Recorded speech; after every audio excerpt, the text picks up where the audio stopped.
Welcome to Mormon Book Reviews, where an evangelical encounters restoration. I am your host, Steven Pynakker, and this is a very special episode because it's a Saturday night, and I'm going to be hanging out with some interesting people. Now, people ask me, Steve, what do you do on Saturday nights typically? And it'd be like, well, I like to hang out with my favorite fundamentalist, polygamist, Benjamin Shaffer. How you doing, dude? I'm doing pretty good. Glad to be back. So this is really kind of cool. Now, just so you know, you had mentioned to me that you are in Nevada, and you are actually, this is the weekend of what you call Solemn Assembly, which is the equivalent of a general conference. Is that correct? Pretty similar to a general conference, yeah. I mean, it's a really important meeting for us, but it isn't open to the public. Right. As a Solemn Assembly, it's a form of temple worship, essentially, for us. And so it's about putting yourself into order, and you come into the temple here and participate in meetings that are similar to a general conference, right? But the idea is, by putting ourselves into order here on the earth, we imitate the order of heaven, and we can thereby unlock the heavens and obtain greater revelation. And so it's a temple recommend only event.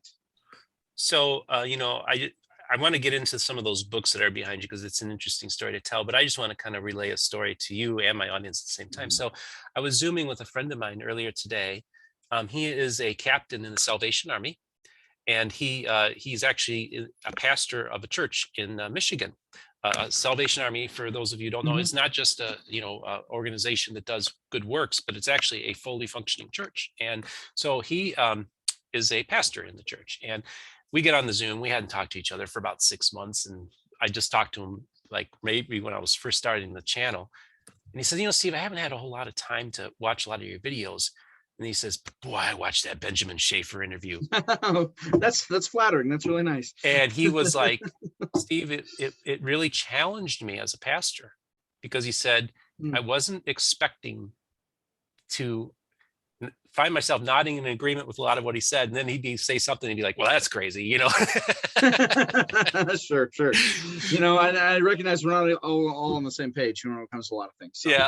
But I just thought, even he brought that up, and he was expecting one thing, and it was completely opposite. And this is, folks, it's really interesting, because what really opened my eyes was, before I even interviewed Benjamin, he sent me a link to one of the services. So here I am, this evangelical, watching the Bears game, and I had it on mute, and I'm watching this, and all of a sudden this guy comes on with a yarmulke. Right. Who's kind of running, facilitating the service. And so, Benjamin, I noticed you are wearing a yarmulke. Why don't you talk a little bit about that distinctive thing that your group does? Right. So, I mean, I don't know how distinctive it is, in the sense that there's many millennia of tradition in people covering their heads as a form of reverence. For us, being Mormons, what's the connection there? Well, there's a couple of things. One, you could think about it in terms of our belief that it is our calling to gather Latter-day Israel in our time. So we believe that we're essentially connecting our generations, our theology, our practice, back to the original practices and beliefs of Abraham. So, for example, even though I don't always identify as Christian, for example, I believe, though, that my purpose is to be of the same religion as Jesus. Jesus is Judaism. And then, of course, covering our heads is one sign of reverence and respect that we can do to show our submission to God. When a person's ordained or blessed in the LDS Church and in a lot of other religious traditions, a pastor or a priest of some kind puts their hands on that person's head, covers their head. And in a sense, my kippah, that's the actual Hebrew term for it, my kippah is a reminder that hands have been placed on my head, that I don't have authority of myself. I don't teach of myself, or it's not about my own wisdom. It's about the authority of God that's been placed upon me. And that calling is not a calling for me to go out and do my own will. It's that I need to submit my will to the will of God.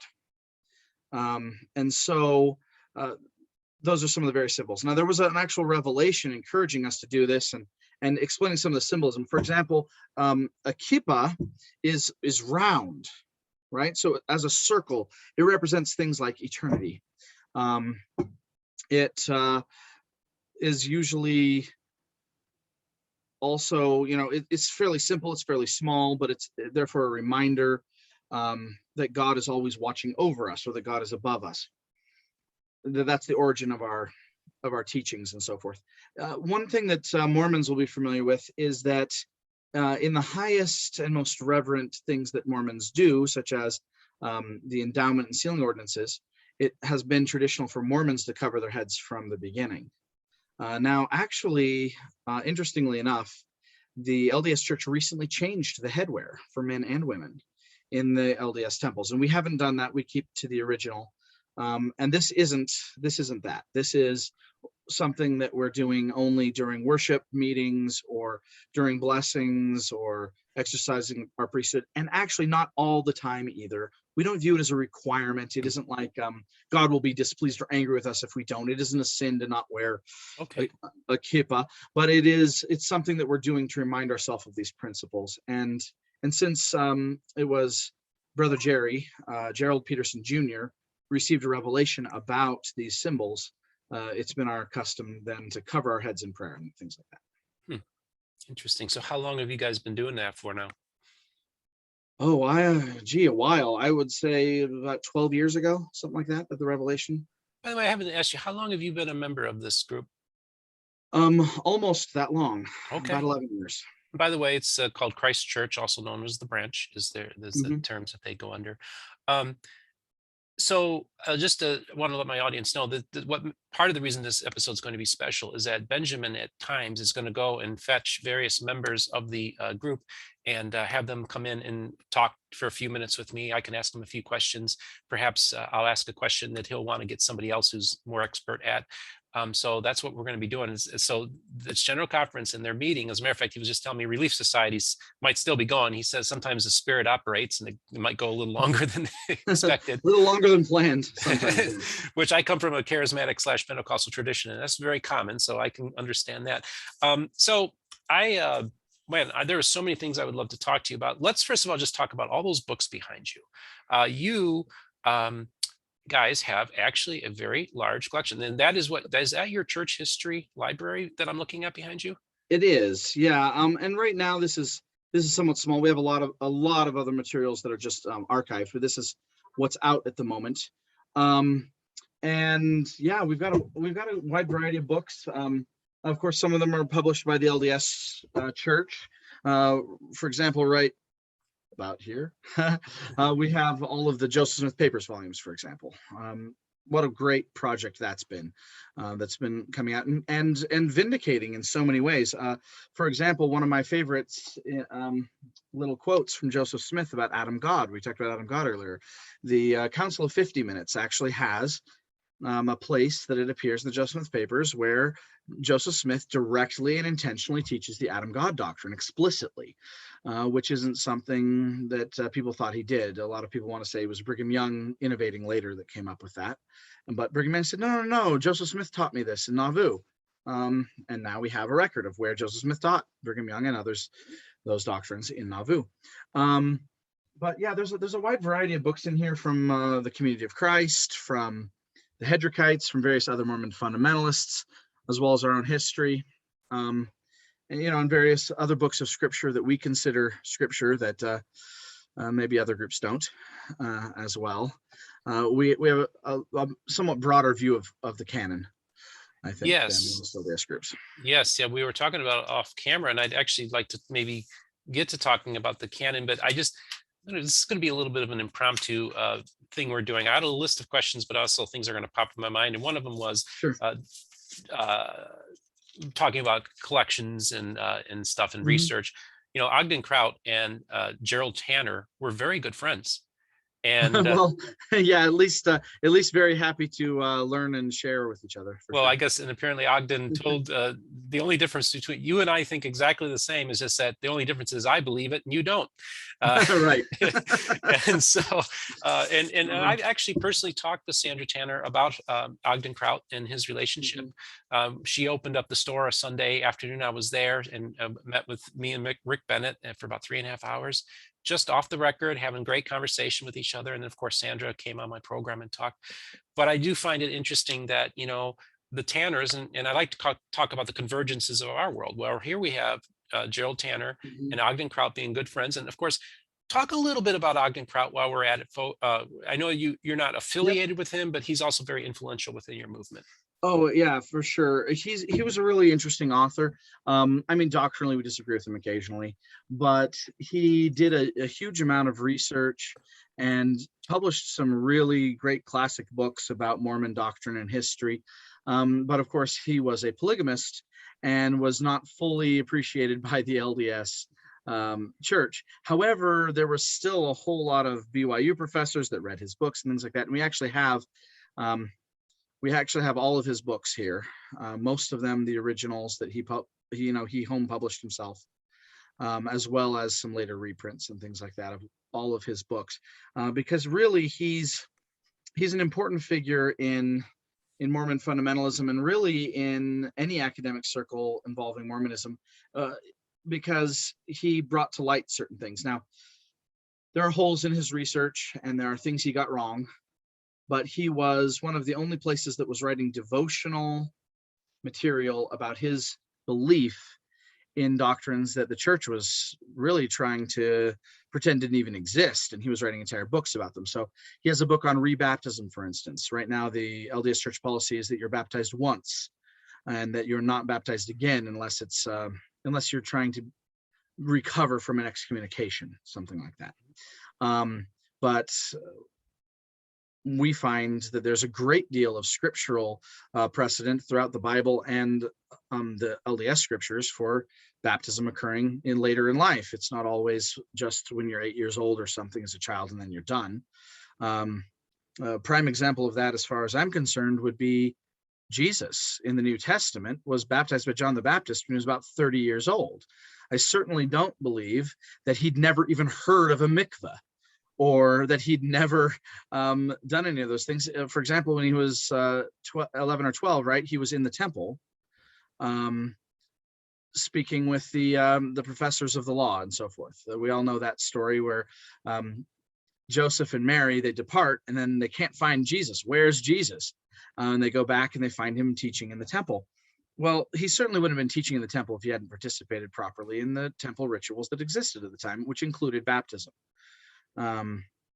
So yeah, we would consider even that most obvious example of baptism, that most sacred example that every Christian is familiar with, of John the Baptist baptizing Jesus, we would view that as a rebaptism. So, these are some of the ideas that Ogden Prout was putting out there and talking about right at the same time period that the LDS Church was trying to create a kind of uniformity of doctrine.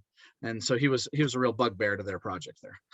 Yeah, and he's an interesting story, and I do believe that in the Gerald and Sandra Tanner biography, which is going to be put out by Signature Books sometimes next year, I think they do cover actually they do cover some interesting stuff about Ogden Prout and wiretaps and everything. So there were a lot of interesting things going on back then. That just give you a little preview of some interesting Yeah, and we have a stuff. bunch of the Tanner's works in here too. Oh, I'm And sure if you there's do. anything Yeah. we're missing, I hope Sandra will donate some more. Yeah, I'll yeah, Sandra's been I've been off and on communicating with her. I haven't really talked to her lately, but that was I had to ask about Ogden. And also, folks, I just want to let you know that I did talk to Kevin Prout when I was out in Utah, and he's a son of Ogden Prout. And the intention is one of the conversations I brought up to him, and he seemed really interested in having the conversation with, is about Bishop Coyle's dream mind. We're going to have that conversation down the road. I think that, the reality is, folks, that part of what I'm doing with my program is I'm actually documenting stories that really haven't been told, and Yeah. And really one of the strangest and most controversial things that Ogden Prout ever wrote about was about the dream mind and trying to record a bunch of things that were essentially only oral history for a very long time before that. Mhm. And then, I know people who are believers in the dream mind. So that's a whole ball of a whole rabbit hole, at least, of totally different Mormon culture that isn't, it's not really affiliated with my church, but Right. but there's a whole nother world out there. And it's really interesting. I live in that area, I live in Spanish Fork, and I can see the dream mine from my house. Wow. And you'll ask people in the local area what they think about it, and you'll get mainstream LDS and Mormon fundamentalists and even really not fully Mormon people who have every variety of opinion. People who are true believers, people who are absolutely against it. It's really quite fascinating. It is great. It's a great story. I see you're looking. You got somebody that wants to talk? I do. I've got somebody that I want to have talk to you. Awesome. Bring them in. All right. Cool. So folks, this is really exciting. I'm just going to talk here while he's getting there. Oh, wow. So hello there. This is Hi. Ann Hatch. Hi, She's Ann. our temple matron. How are you? Oh, you're the temple matron. Oh, this is so awesome. So last time I was out in Utah, Rick Bennett, me, and my friend Christopher Thomas were kind of making plans to visit you, but you, I guess, were you at the farm? Benjamin told me you were at the Firm Foundation thing, or were you supposed to go to that and you got sick? I got sick, but my husband went to that. Yes. Okay, because then I was kind of, I can at least meet you. So you're the matron of the temple. This is so awesome. This is awesome. So tell me, what is it like to be the matron of a temple? Humbling. Okay.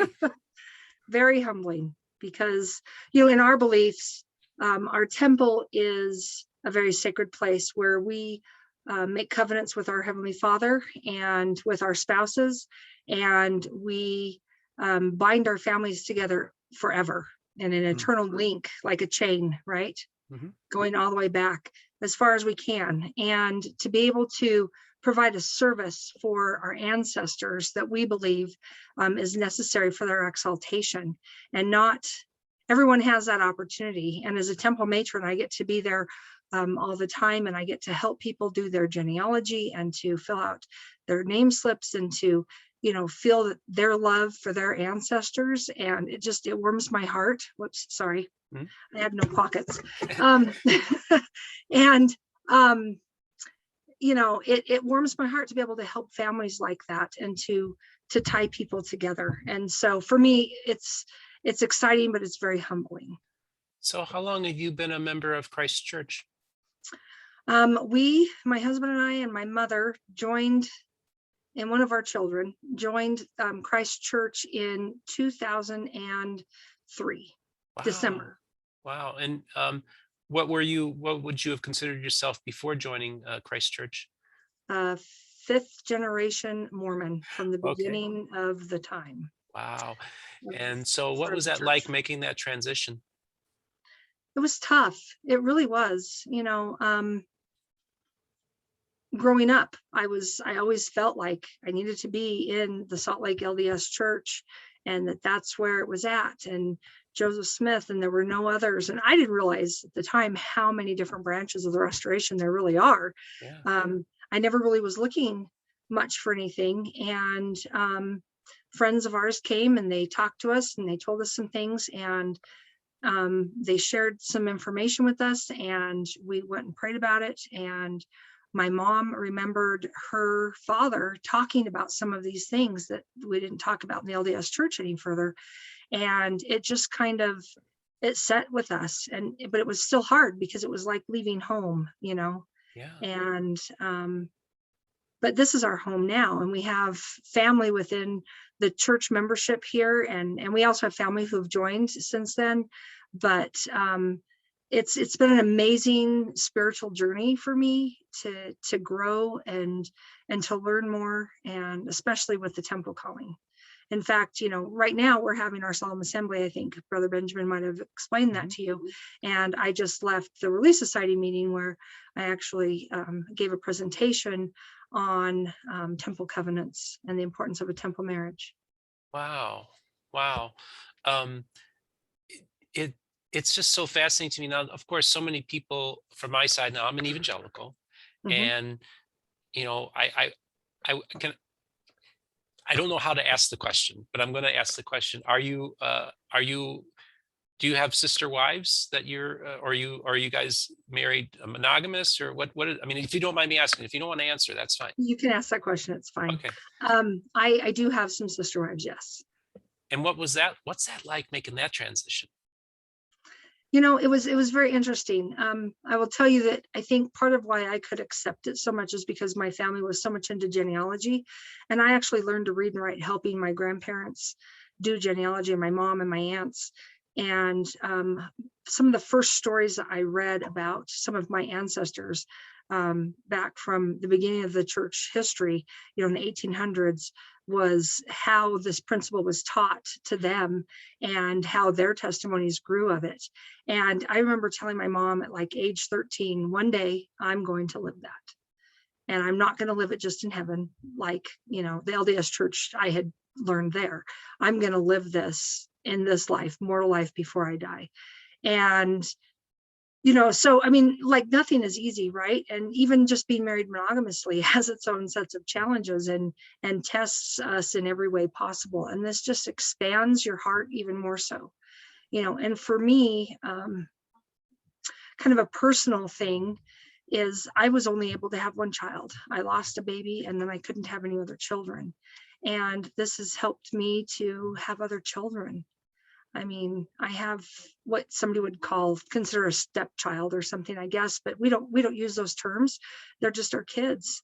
And I have other kids and grandkids that I would have never had in my life if it hadn't have been for this. And so it's quite the blessing to me, even with all of its little challenges, but we're a family and I couldn't have it any other way. So we use the term sister wives, and that's really, you are sisters with them. Is that how you view your relationship with them? Yeah, that's how I view it. And I was also an only child, so I never got to have any siblings. And so, yeah, I mean, we share a lot of things, I mean, in our life, just like siblings would share, and, including our husband, but that's the least of our worries, I guess, in a way. We share our life together. We've built a life. do you like have like the sister wives, you guys get together and like have meetings or Bible studies or do like spiritual things or planning of things like for the households? I mean, tell me what those meetings look like. Well, I mean, so one of my sister wives hates it when I call it. I say, hey, can I talk to you? And she's like, oh, no, now what? And in jest. But yeah, I mean, we talk about what are we going to do for the holidays this year? Are we going to draw names? Are we going to get everybody presents? Are we just going to do the kids? Who's going to make what pies for Thanksgiving? Who's going to, do what? If we're going to go to trunk or treat, who's helping out with that? Are your kids coming out and I can help and take them around or whatever? And so, yeah, there's some planning with some of those things, and there's planning with other things too, like budgets and we have households to maintain and things to take care of in those regards too. And yeah, we talk about all those things. I mean, it's not like we sit down and we have a meeting, we have an agenda and we go through each item like you would like in a business or anything. Right. But it's more just talking, just like, if you're inviting your sister and brother-in-law over for, Christmas, you talk about things and what you're going to do. And, you're going to go caroling, or you're going to go out and look at the trees and the lights in the houses, or, you're going to go to some great program from a church and listen to the story of Christ or whatever. And so we talk about those things and we talk about what we're going to do and how we're going to celebrate and stuff. Huh. Now, do you all live under one roof? No, we did, but we, at one point in time, we've had 3 at the same time in one roof, but primarily it was just 2. But right now, we've had someone pass away, and so the rest we have our own houses. Okay. Oh, wow. So you had mentioned the holidays and Christmas. So you guys celebrate all the major holidays? Yes. And do you guys celebrate Halloween? We do trunk or treats. Okay. Yes. So dress up and wear costumes. We just did that last weekend. Okay. Yeah. So we try. Yeah. Thank you. That's a good point. There's others that have joined me in the room now. Okay. But we do try to not do like gory, scary stuff, and no Freddy Krueger and murdery type things, but fun things, I mean, my sister wife's son and his family, him and his wife dressed up as plague doctors, and then their little boy was wearing all black and he was the Black Plague. And they decorated up their place like that, and they gave away gummy worms as leeches, and it was to get rid of the plague, to get rid of the bad stuff. But we do all kinds of things. I went as Buzz Lightyear. Oh wow, that's awesome. So man, there's so many things. This is so cool. Do you ever watch the show Big Love? I have watched probably 4 or 5 versions of it. Yes, 4 or 5 like Episodes? Okay, Mhm. okay, okay. What do you think of it? How it portrays things? I thought it was interesting. I thought it was kind of funny at the same time. And, I mean, I couldn't get into it, but I could see different things where they were pointing it. To me, My Five Wives and Sister Wives were a little bit more interesting. Oh, I do think that they were over dramatized. mhm. And I think that in some regards that was probably hurtful more for the family. It'd be, in my opinion, it would be very hard to have a camera in my face all the time, follow me around through the good and the bad, and they want to focus on the drama. Yep. But I think that those series, those TV shows, have done a good deal in helping show that we're normal people trying to live normal lives. I mean, maybe our marriage relationships look a little bit different, but we're just a family like everybody else. Well, this is so cool. The matron of the temple. How long have you been the matron there? September of 2013. Wow. No, 2012. Excuse me. Well, that's so awesome. So I got Benjamin hovering there. I don't know if he's got somebody else that wants to come on. He does. He Okay. has Becky here. Wow. You'll love her. I'll love Becky. Okay. Well, hey, I love you. Thanks for coming on. Well, thank you for having me, and we'll talk later if you want. Very good. All right. Okay, this is like so cool, folks. I mean, here I am just talking to people. They're just going to sit in front of me and talk, and I'm really enjoying this. This is really, really cool. I'm just waiting for my next guest to. Hello. Hi. Now, I don't know if I've ever met you. Well, I'm an evangelical, and I have done 2 interviews with Benjamin. And the purpose of my channel is to, where I call it, my show is called Mormon Book Reviews, where an evangelical encounters the restoration. And the purpose of my program is to talk to everyone and not exclude anyone, till all voices need to be heard for the full picture and history and story to be told. So tell me a little bit about your story. My story goes clear back. I actually was, I don't know if you know what the Apostolic Brethren, do you know them? Yep. So you're familiar with them. Okay. The AUB? AUB. Yep. Apostolic United Brethren. Yep. Yeah. So I did know Brother Roland. Okay. And he's actually the prophet. We considered him a prophet. And so he's the one that I first knew in the gospel. And to me, he was absolutely just, you could just feel that he sensed, he was very deep in the gospel. He was very well versed, and you could just feel I don't know, there was just something about him that he had been through so much that he just was really a neat person to know. Huh. Interesting. So, wow. So, and then how did you end up? It was so sad that he was shot. Yeah. I mean, he did not deserve that at all. Yeah, there were some bloody years there in your movement, unfortunately. Yeah. What was that like when he was assassinated? How did that affect you? It was just devastating. The fellow that was trying to tell me about it, he couldn't even sit down and talk. He just kept pacing the floor because it was so hard on him.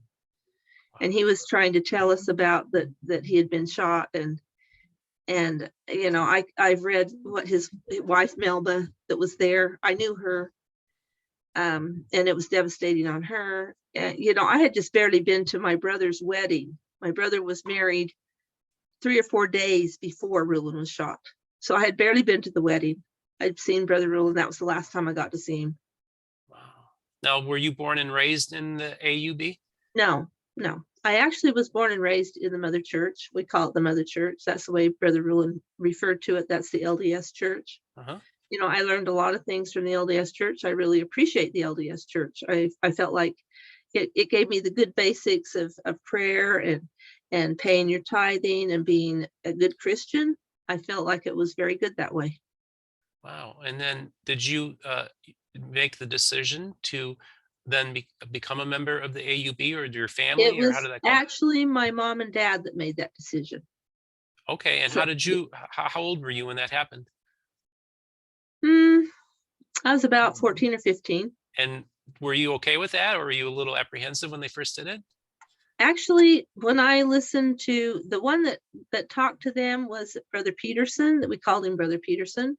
And he was definitely very much affiliated with Brother Allred, and because they were both naturopathic doctors. So they met in the naturopathic doctor meetings. And then Gerald started realizing that, Brother Peterson started realizing that he could feel something about Brother Roland. There's something unique there. And so Brother Roland told him, well, don't talk about it here. We'll talk about it later. So it wasn't discussed in the naturopathic meeting. Oh, interesting. So how long have you been part of the righteous branch? Or the branch, I'm sorry, the branch. Well, you can call it the righteous branch. Okay. I know what you're talking about. What happened is that my husband's the one that started it. Oh, okay. So I was there when it first started. Now, from my history, I actually haven't talked to Benjamin about this. Didn't Roland appear to your husband in a vision and dream? Would you want maybe talk a little bit about that? I wasn't there when it happened, but I know that he was a person that believed, he had a lot of faith. And my husband was not born into the mother church, into the LDS church. Never was born there. He was born out in Lusk, Wyoming. He was to a couple of ranchers. And when they moved to Utah, then he met his first wife, Faye. And when in the courtship, she introduced, of course, he met her father, and he's the one that introduced him to the LDS church. But he wasn't a person that knew the limits. He didn't know the limits of how the Mormon church believed you could only do this and you could only do that. He wasn't around it enough to know that. So when he read the scriptures, he took it literally. And he could open doors when they were locked so that he could take care of his quorum. They gave him a quorum to teach. He was opening locks. Never told anybody. When he finally did tell him, he realized that was a goof. You kind of lose your gifts if you talk about them much. But because of all these things that happened, he was able to he was able to understand. He took the gospel very seriously. And so when I came around, my mom was really sick, and so she went to Brother Peterson to regain her health, because he was a naturopath and she wanted to do it naturally. And in the course of events, he taught the gospel to my parents. Now, I didn't want to marry somebody way older than me. He was 35 years older than me. But I had a patriarchal blessing from Brother Roland that stated that I would be led to the husband of my choice. And I'm the one that goofed. If there was any goof to be made, he asked me if I would marry him. And I says, for some reason, my mind flashed to my Aunt Frances. And I says, I'm going in the family that my Aunt Frances goes in. Because my mind was saying, now she'll know a good man from a bad one. She hasn't married for 50 some odd years. She'll know a good one from a bad one. So that's what I told him. I'm going in the family that my Aunt Frances goes into. So then he starts asking me about my Aunt Frances. And then my dad and him went down and visited with her. And what do you know? She accepted his proposal. Wow. I was a mad hornet. I wasn't even civil at that wedding.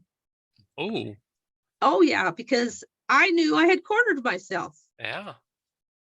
Okay, but it was me that did it. Okay. So do you think Brother Roland was right when he said I'd be led to the husband of my choice? Well, I guess ultimately it did happen, right? I cornered myself. Yeah. I couldn't get after anybody but me.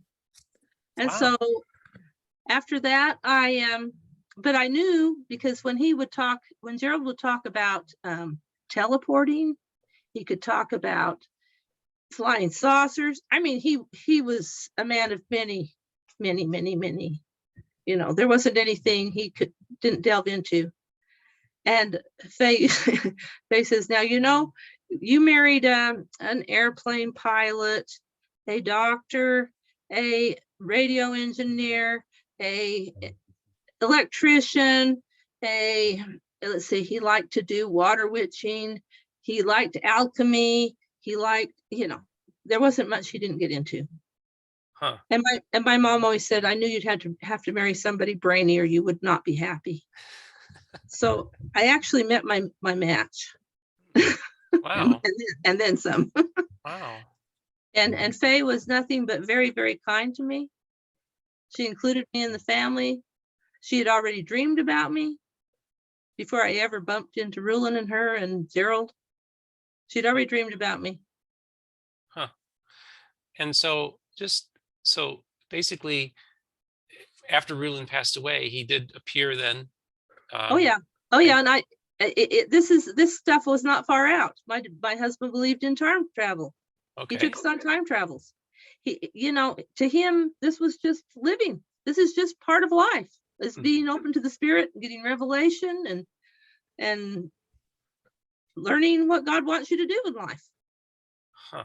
Interesting. I bet Wow. you'd love it if you tell him a little bit of the story Of what? of well, because he was just well, basically what he's asking about, he doesn't know the story about whether or not what happened when Roland appeared. Could you tell us a little bit about the story about your own experience with the founding of the church? My sister was actually there, and she knows that he was having problems with his back. He couldn't walk real well. And so when Brother Roland came to him, he told him that he would be healed. And so when he walked out of that room, he was doing the hula, he was doing everything. He says, now I want you to make note. I'm better. I'm healed. Wow. Because that was part of the witness, to know that Brother Roland had been there. See, I wasn't up in Mangum Night. That was the building where he had this visitation. Huh. So I wasn't right there, but I was down at a ranch that we had purchased because Brother Roland told us that would be a blessing to us and that we should do that. And so when I was told that Brother Roland was shot, I was clear down in southern Utah. I wasn't right up there where he was, but my sister was there. Huh. And I know that he wouldn't be making these things up. He didn't want to be a key holder. Mm-hmm. He realized what it was any man that watches what another man goes through when they hold this position, they know it's not something to envy. It's not something to covet. You don't want that responsibility. That's like us wanting to be Enoch in the city of Enoch. It's a lot of responsibility. You've got to speak the truth. And they called Enoch a wild man. So, of course, they thought my husband was a wild man too. Oh, what an interesting story you have to tell. When you look back on your life, do you sometimes wonder what it would have been like to be monogamous, or do you have any regrets about anything that's happened, or are you pretty satisfied with the path that your life took? I wouldn't trade any of it. I can tell you, because I was so well. I mean, Faye and I had over 20 years together, and when she passed away, it was hard. That was harder almost than him passing away. Wow. But they knew that I was going to be here longer than them. And her dream was that I would be dusting. And I know that they left me here to say what I'm saying. To tell the story. Yes, to tell the story. That's why I'm 35 years younger. Okay. So I'm here to tell the story. Well, and that's why I'm doing my program, because there's so many untold stories out there. And I want to just thank you so much for sharing that story with me. Is there anything else? Like, for instance, most of my audience is a mixture of LDS and Community of Christ and independent people. Do you have a message maybe for my listeners?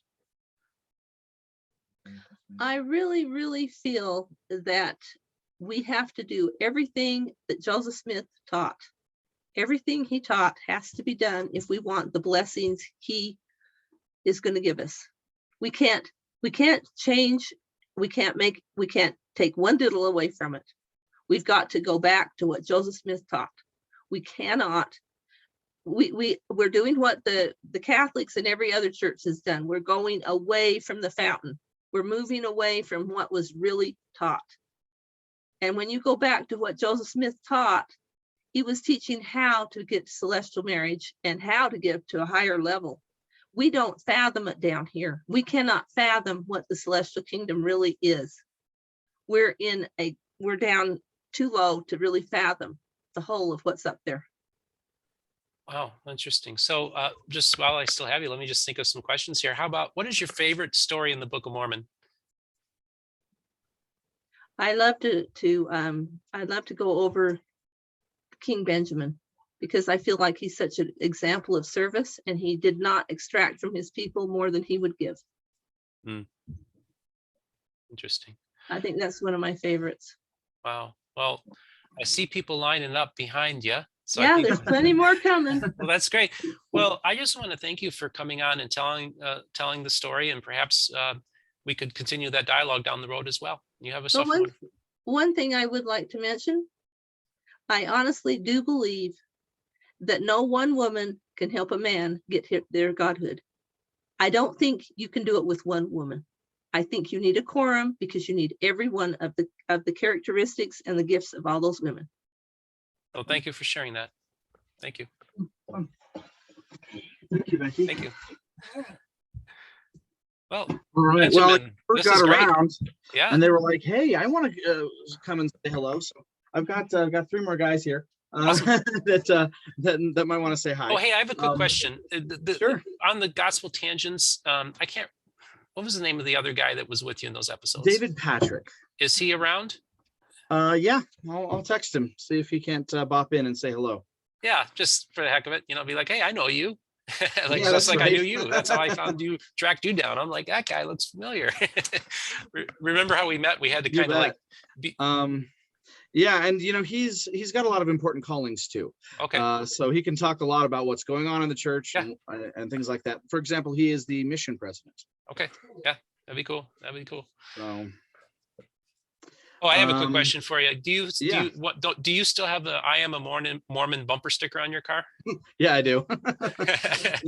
Because that's the thing. I was like, well, we're the real Mormons. When the LDS Church said that they were gonna do away with the word Mormon, I was like, well, good. Now we can drop the word fundamentalist, because the only Mormons anymore will be Mormon fundamentalists, so called, because we're still Mormon, even if they're not Mormon anymore. So I like to tease them, of course, that they were ex-Mormons now. And they're like, no, we're not ex-Mormons. So I was like, well, would you say that you're against using the word Mormon for your church? Does that make you anti-Mormons? And they're like, no, that's terrible. But I just thought it was funny. You're clever. You like to cause trouble. Well, let me put on Derek. Okay, let's bring Derek on. That's great. Derek is an elder. And he has served a mission. In fact, I think he's just about got the record for proselyting missions. Oh. For length of mission. And okay. he really got around the country too. So he's got some great stories. Okay. All right. So we got Derek, who is I'm her grandson, actually. You're what? I'm Becky's grandson. Oh, awesome. Okay.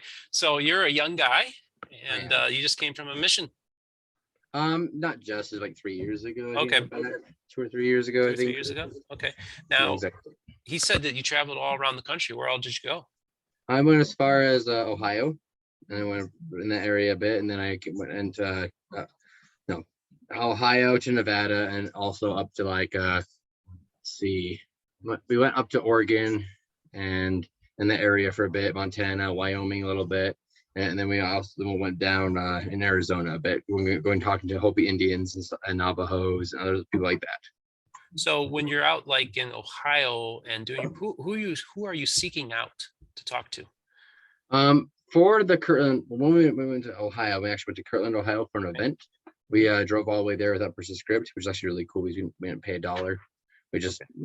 We prayed to God to help us, and we went and asked people if they would be willing to help us with a couple $. And normally we didn't spend more than 10 minutes at a gas station, including pumping.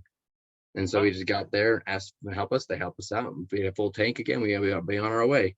We'd share a little bit with them, and we'd give them a pamphlet, give them a card, talk to them for a minute if they want. Normally they were in a hurry too, though, so they also left. Right. But yeah, that was how that normally went. But when we went there, our targeted audience was, you could say, the people at the event. But we also wanted to talk to everyone else just around. Now, this would be an LDS related event? It was mostly LDS, is like more ex-Mormon kind of event. Oh, I got you.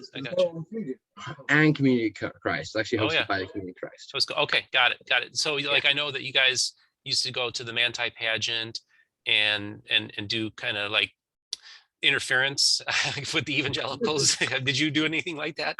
Oh yeah, that was great. What was it like interacting with the Evangelicals? When I first started, I actually had memory problems. I couldn't like retain any like information, like any scripture references and stuff. Like if I read it, I couldn't remember it.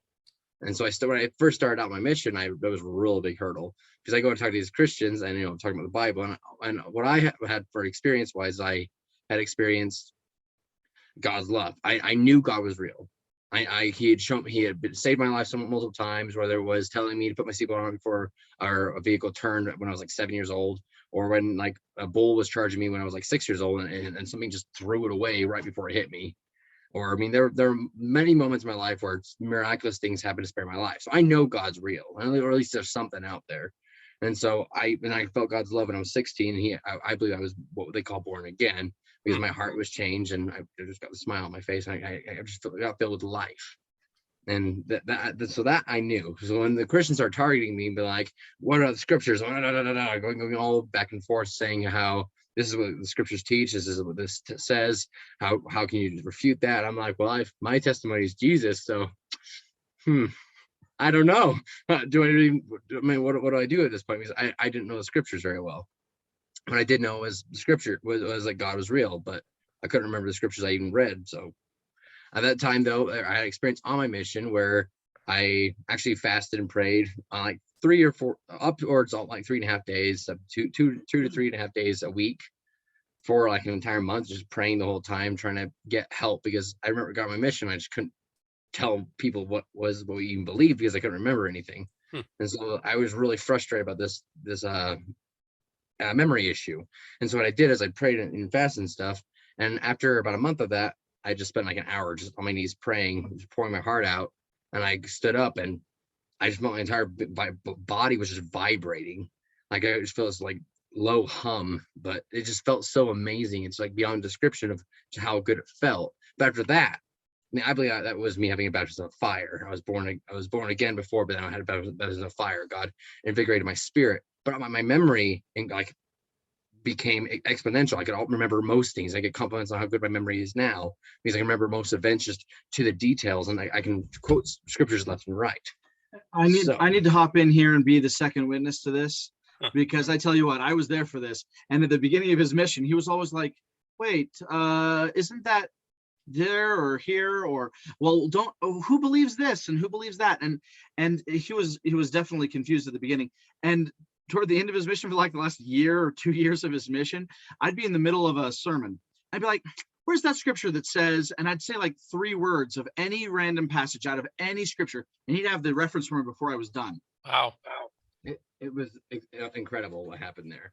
So this is just trying to give some feedback so you understand what happened for me. So anyways, going to the Christian events when they were now citing scriptures, I couldn't refute any scriptures. I could try, because at this point I had a month of actual good memory. And so I've been in that month of good memory, I'm trying to remember as much as possible, I'm trying to study as much as possible. So I read the Book of Mormon, and I read a little bit of the Bible. And in that time, I got a little bit, so I could answer some questions, but then they started being like really pointed questions, because those evangelical Christians are really targeted questions. They apparently train them. Like I talked to ask them, they have a seminary for arguing Mormons. You're like, really? Okay, well, one of these guys is like, I've been doing this. I've been training how to debunk Mormonism for the last 2.5 decades. I'm like, I got about a month. So wow. That was that. But so I went on some. I wasn't sure, but the thing is, I knew God was real, and I didn't care what was real as long as I knew as long as I was following the truth. And so I said, okay, if Christianity is right, I want to know. If Mormon is right, I want to know. I just want to know where God wants me, because I committed myself to God back when I was 16. And so what I did is I just went and started the entire time I was talking. After about 3 days, so after about 3 days of the pageant, I started fasting that day, and I just fasted for like 2 days. And praying the whole time I was having all those conversations, which meant I was sitting down a lot, because I don't stand and not eat very well. You know, the Christians like to stand there and be all like jilly jolly and try to get you to stand and get in your face and stuff. And I'm like, I don't have the energy for this. I haven't had food in 2 days. I need to sit down. Like, can you sit on the grass with me? I'm okay with that. I can talk to you from here. Anyway, so I didn't really sit down and have these conversations. But after a while, there was just like they brought their normal argument again, and I had to just like revelation. I believe it was revelation because all of a sudden my mind just opened up and knowledge. And a lot of the questions also started making sense to me. I understood the character of God, how he was life and light, and just what that really meant and how that really fit into the picture. And all of a sudden, I just started saying words to back them. I didn't really know what I was even saying. I started saying what I felt inspired to say, and all of a sudden they were getting confused because they were like, debunking me, debunk, and all of a sudden, bam! I got this revelation. I got the Spirit, and I started saying everything else to them. They're like, I don't know what to say anymore. What's he saying? I'm like, how do we answer that question? That's a good point. What do we how do we answer this? But awesome that right there started a major change turnaround for me. I was up to like 5:30 that night just talking scriptures with everyone else. I'm like, my goodness, it all makes sense. Wow. So how long did you serve a mission? 2 years, 7 months, roughly. About And 2 years and 7 months. overall, how did that affect you and personally and also in your spiritual walk? It changed everything for me in my personal walk, and personally it educated me. It taught me how to talk to people, which is great. It taught me to trust God. I mean, I saw miracle after miracle after miracle on my mission, whether it was battling demons, because apparently they're real. One grabbed my leg and threw me out on my feet, which was scary. But that was at the same time we were being assaulted by like 1,000 of them. It doesn't mean my companion thought anyway, because we saw image after image, but we could feel like just oppressive energy the whole time. So I know there's a devil 100%. He grabbed my legs and threw them out from under me. I'm not really unconvinced about the character of his nature, of his power. He has validity, and I believe it's acquired through other means than God's, of course, but also at the same time, when that was all happening, we were calling upon God to help us, and there were angels present, like fighting for us. I mean, it was pretty great experience, like crazy. But Wow. I have a lot to say. It sounds like it. Yeah, maybe I should have you come back and do a one-on-one and tell some more mission stories. So are you married? I am. I am married to yes, I'm married and very happy. Okay. I can go into details, but yeah. Okay, so you don't want to discuss the details of your I'm marriage? just trying to keep it short because we're obviously trying to keep it short because I have a line. Okay. Well, so and you just have one wife or two? I have one wife. One wife. Do you have plans in the future for? If God so chooses, I accept. Okay. I mean, I've learned that in my life, I will do whatever God tells me to do, and He told me to marry her. And it was a long process to get her because the time she wasn't a member, and the Lord told me that He wanted her to be a wife for me. So the Lord told me, and so I'm like, okay, I'm not so sure this is true or not, and so I just followed the Spirit the whole time. I was very, very careful with it because I don't want to do anything God tells me not to or is against the Lord's will, and so I was just a friend to her, and I preached the gospel to her, and I talked to her a lot. And others as well. I talked to a lot of people. I'm really talkative, but as the years went on, I spent like 2 years talking to her, and eventually she got baptized. And then they all prayed about it, and then the prophet got a revelation that she was supposed to that I was supposed to be married to her. So I'm like, okay, the prophet agrees. I'm not listening to the wrong source. And so multiple sources, it says 2 or 3 witnesses, by 2 or 3 witnesses, so all things be established in Corinthians, and other places as well. But with those multiple witnesses, she also had a witness of me. The prophet had a witness of that. I had a witness of it. Very happy. And then now we're married, and it's been a great run. Do you have any kids yet? Not yet. You're working at it. I love kids. Okay. I love kids. We're going for it. Awesome, dude. Well, hey, thanks for sharing your story. This is really cool. And maybe I'd like to get your contact information. You'd be somebody I'd like to maybe email, and maybe you could tell me about your journey as it continues. I'm actually currently publishing my journey. I'm trying to get it all written down. I have like a David Patrick is here. How many pages is that, David Patrick? Like 10 pages? 9 or 10 page. It's just my spiritual story. It's a lot of my spiritual experiences and how it all turned out. Okay. So, you'll get to see that soon, maybe. Yeah, well, I do. I'm Mormon book reviews. I review books and have authors on. So when you get the document completed, let me know. All righty, sounds good. What was your name? I know. I'm Steve Pynakker, Mormon book reviews. Oh, Yeah, pleasure. I have Peterson. Mormon book reviews on the screen. I should probably have my name, but yeah. I have more book reviews. I just like Yeah. it's a Well, pleasure to have you meet seen my interview with Benjamin yet? I did a two. You gotta watch the interview, dude. It's really good. I gotta watch the interview. Yeah, exactly. I've talking to some of the biggest names in Mormonism across the board. That's awesome. Yeah, my little channel is really taken off, and this is part of my journey as well. So Well, awesome. Thank you. Yeah. Well, it was a pleasure to meet you. I'll let Anyway. the line go. all right, dude, stay around. Well, I came back. So what we have behind me is we've got David Sanders, David Patrick, and Dan Hatch. Now you asked specifically about David Patrick. You guys, you have a question for him, perhaps? Oh, let's bring him down just because I know he's a busy guy. Maybe we could get him out of the way, and he has to get back. I'm told he has several callings. So if you got he's a busy man. So if you have several callings, well then you get to the front of the line, dude. How are you? Hi, Steve. I'm really good. So I'm familiar with you because I watched your interviews with Rick Bennett on Gospel Tangents, also Right. with Ann Wild. And so I'm a evangelical who knows more about Mormonism than he probably should. And Rick Bennett is a good friend of mine. I've been on Gospel Tangents myself, so I have one of the printed printouts, with my picture on it, just like Right. you guys do.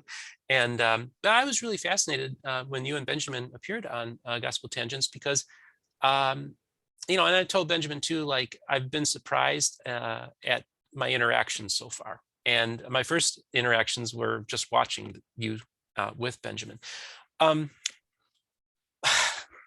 Why is that? What makes it a surprise to you, I guess? Well, I'm curious. because there is a certain stereotype that people have as outsiders of fundamentalist Mormons. Now, Right. unfortunately, the FLDS is the most prominent one. And of course, the reputation that they have is kind of sullied many others, I imagine. Yeah, the most negative press, right? Yep. But it stands out. Yep. And tell me a little bit about your journey. How did have you been? Were you former LDS and converted, or were you born into what? Right. So I was former LDS, and I served a mission to the Japanese people. And then after coming back from my mission, my parents had already joined Christ Church, the branch, before I left on a mission. And it was really transformational to watch them as a teenager. And one day my dad came home and he said, "Do you want to meet a prophet?" And I'm like, "What? What do you mean?" And he says, "Well, I'm going to invite a prophet to our house." I'm like, oh, okay. And as a teenager, I almost could care less. I'll be honest, right? And I didn't know what really he meant. And he ended up inviting over a man named Waldo Harris. And he was the Quorum of the 12 president. And so he wasn't the prophet of Christ Church, but he was a prophet by our definition. And I met him, shook his hand, "Nice to meet you." And I went out to play ball. So that was about it. But then later on, I watched the change that took place in my parents. And they all of a sudden just became better people because of their conversion. And my mother was raised LDS. My dad had been raised LDS, but he'd actually been excommunicated for actually just talking to people in the 1960s and 70s that were in the AUB, the All Right group, as you know what they are about. And so just for associating with them, he got excommunicated. And so when I watched their transformation, and then my own journey was, I really want to go on a mission, and I really wanted to serve the Lord and learn my own lessons. And so I did, and they supported me. And they're like, "Well, if you're going to go on a mission, go on a mission." And so I did. And then every face in Japan was a new face. So I never met somebody I already knew. And so I had to learn how, as an introvert, to reach out to new people. And so I did. And coming back, I ended up going to college at Weber State. And my parents had moved to southern Utah where people congregated. And I think you and Rick tried to come out and visit once, maybe come down and visit that location. It just didn't work out. I look forward to the day when that will work out, by the way. Me too. And so they had moved down there, and then eventually they said, well, why don't you, meet Brother Waldo Harris again? And so I met him again, and he just had an impact on me because why? He said, open the scriptures. Let's read this together. Oh, why don't we turn to Isaiah and see what Isaiah had to say about our day? And oh, let's turn to Micah. Let's turn to these various scriptures. And I'm like, oh, wow.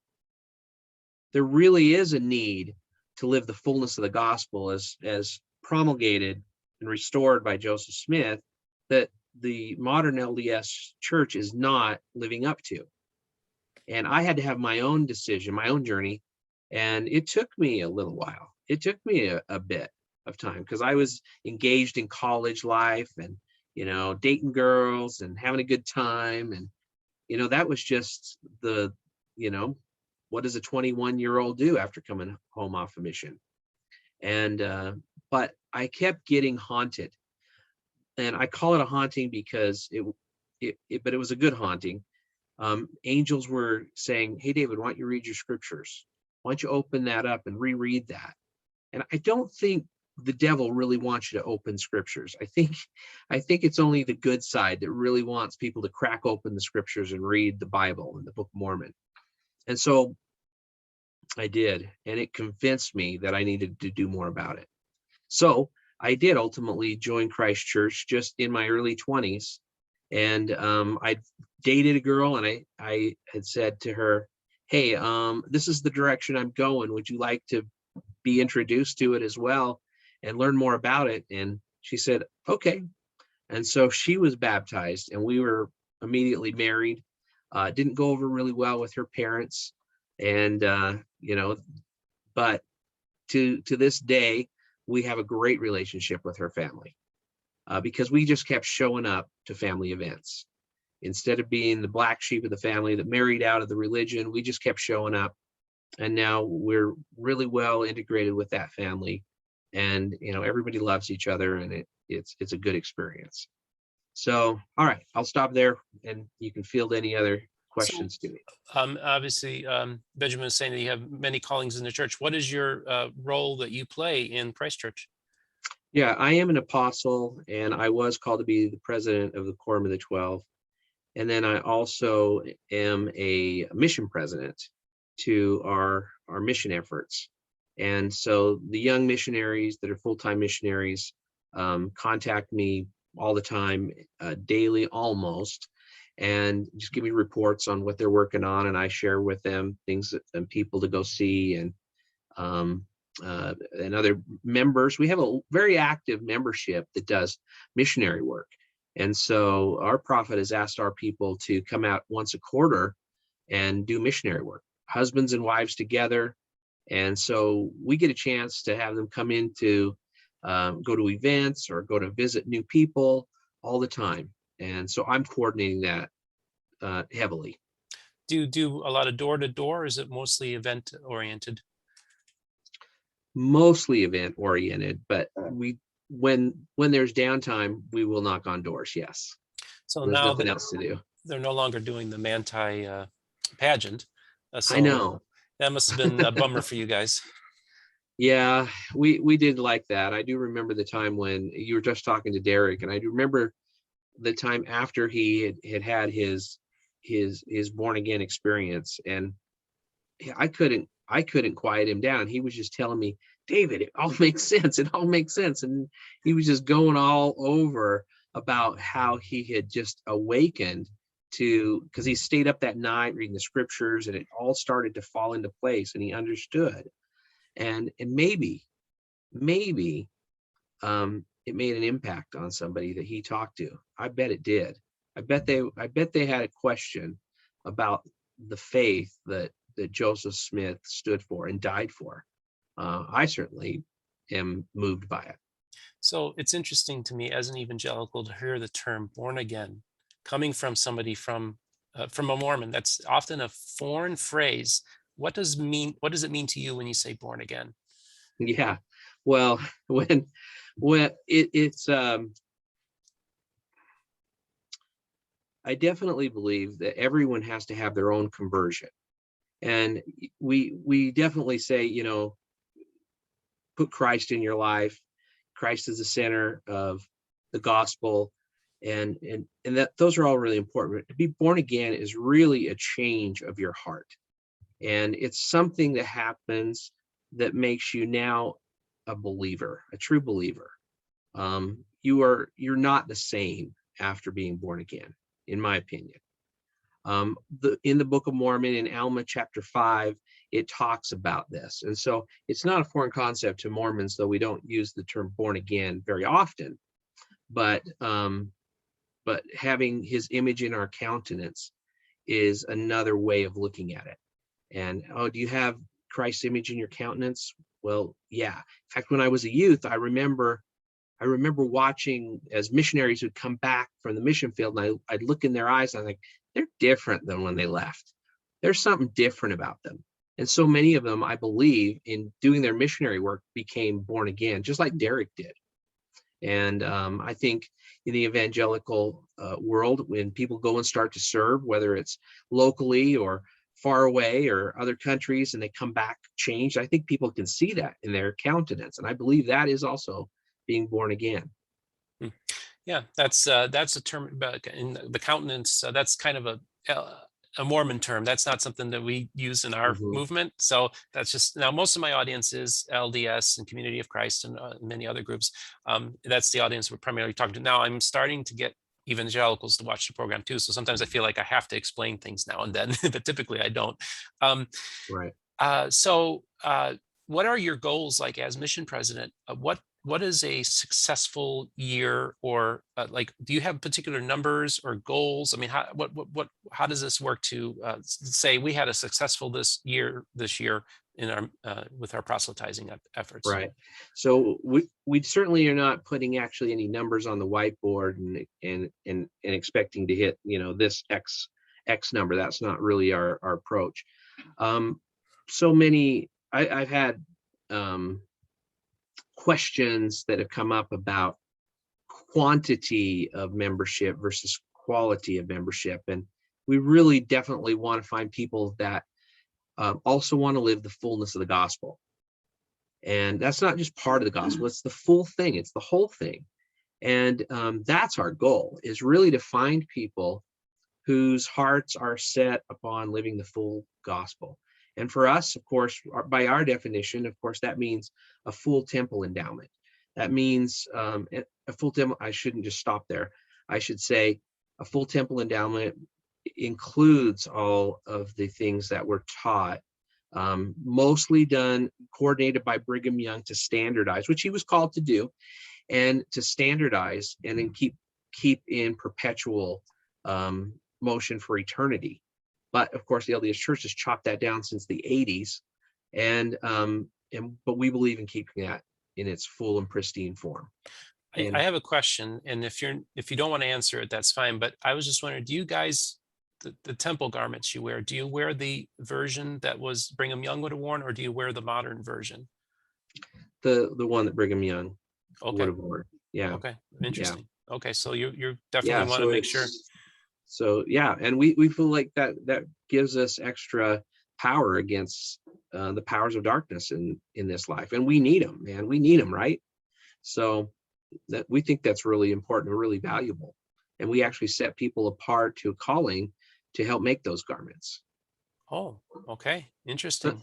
Some people can make their own, and if they're that talented, that's fine. But other people have the talent, and they're set apart to do that. So off camera beforehand, I was talking to Benjamin. And by the way, if you need to go, you know, I don't want to take any more of your time, or if there's people lined up. But I know that you guys use the LDS version of the Book of Mormon.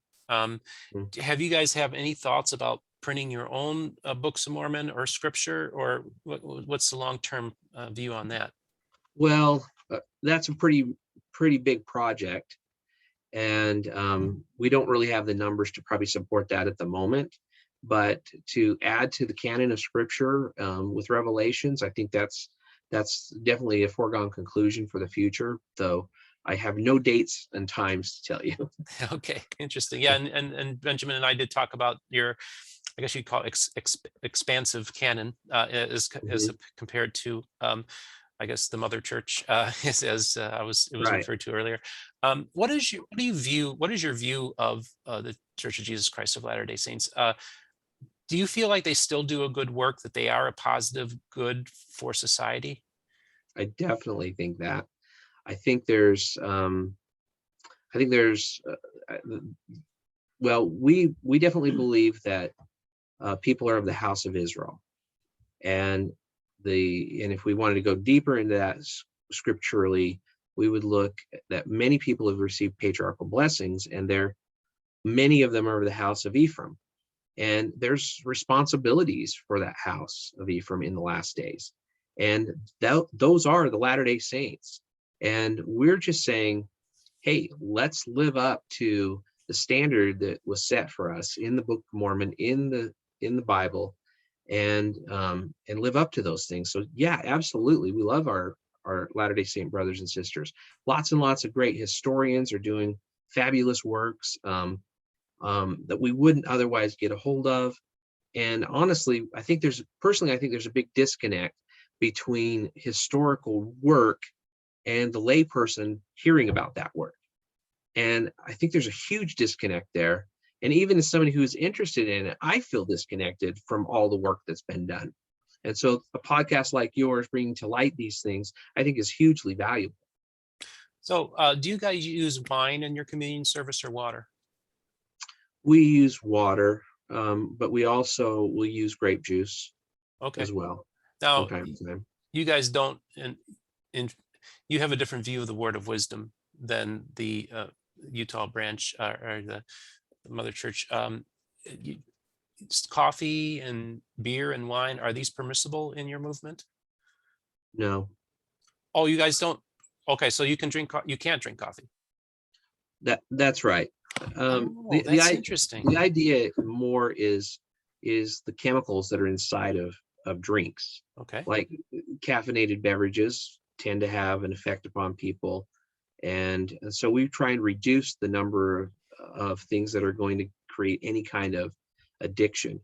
Okay. And I don't want to go so far as to say coffee makes an addiction, but you can say that many people would say, I can't start the day without a cup of coffee. Well, Right. you're talking to one right now. So,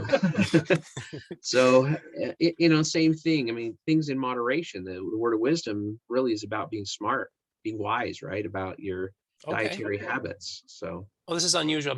From my understanding, and I could be, correct me if I'm wrong, but from many fundamentalist groups don't really use the word of wisdom. They're disconnected from it. But your group basically still practices the word of wisdom, which kind of makes you unique from my understanding. Is that correct? hard for me to compare us with other fundamentalist groups, but I would think they want to keep the word of wisdom. Oh, but okay. But I've heard. Well, it's a unique definitely, world. Definitely, some of them definitely drink plenty of alcohol and do coffee. That's for sure. There's no doubt about that. Okay. Wow. Okay. So now this is one thing that makes your group very unique, is that you actually send missionaries to Sunstone.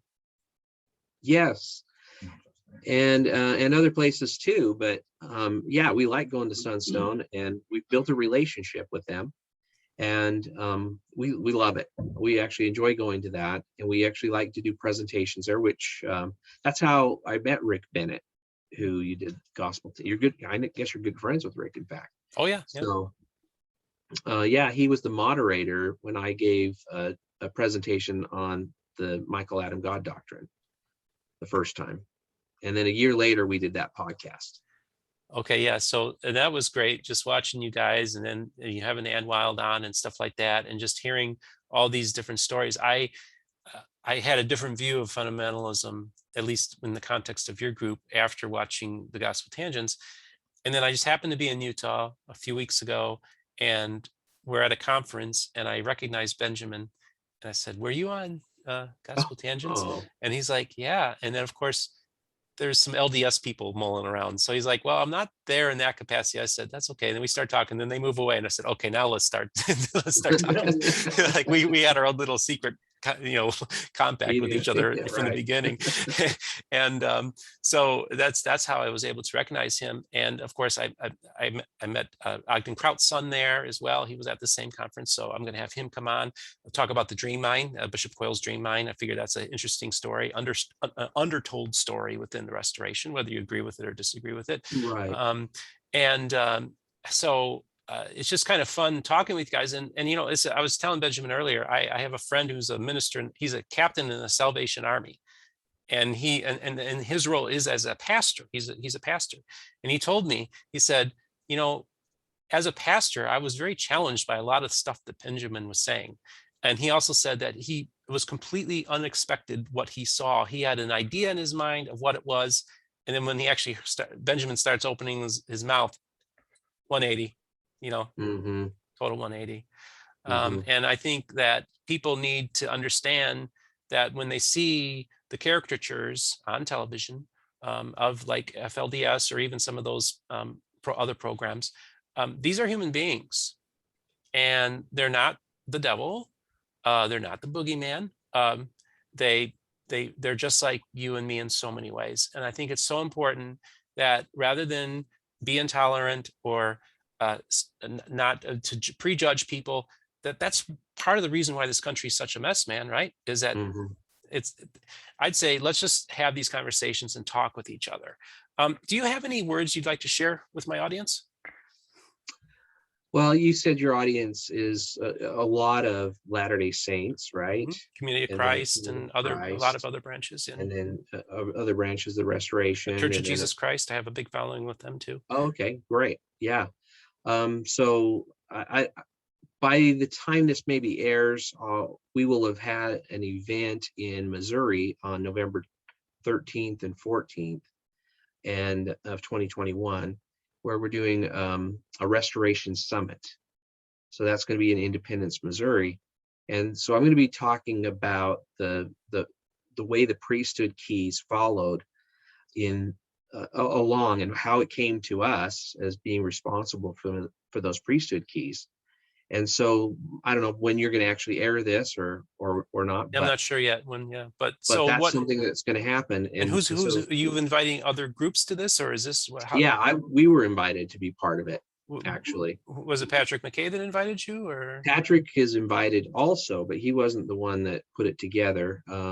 Jeff Foley, put it together, and then there's lots of different churches of the Restoration coming to that event. Patrick's going to be a speaker as well.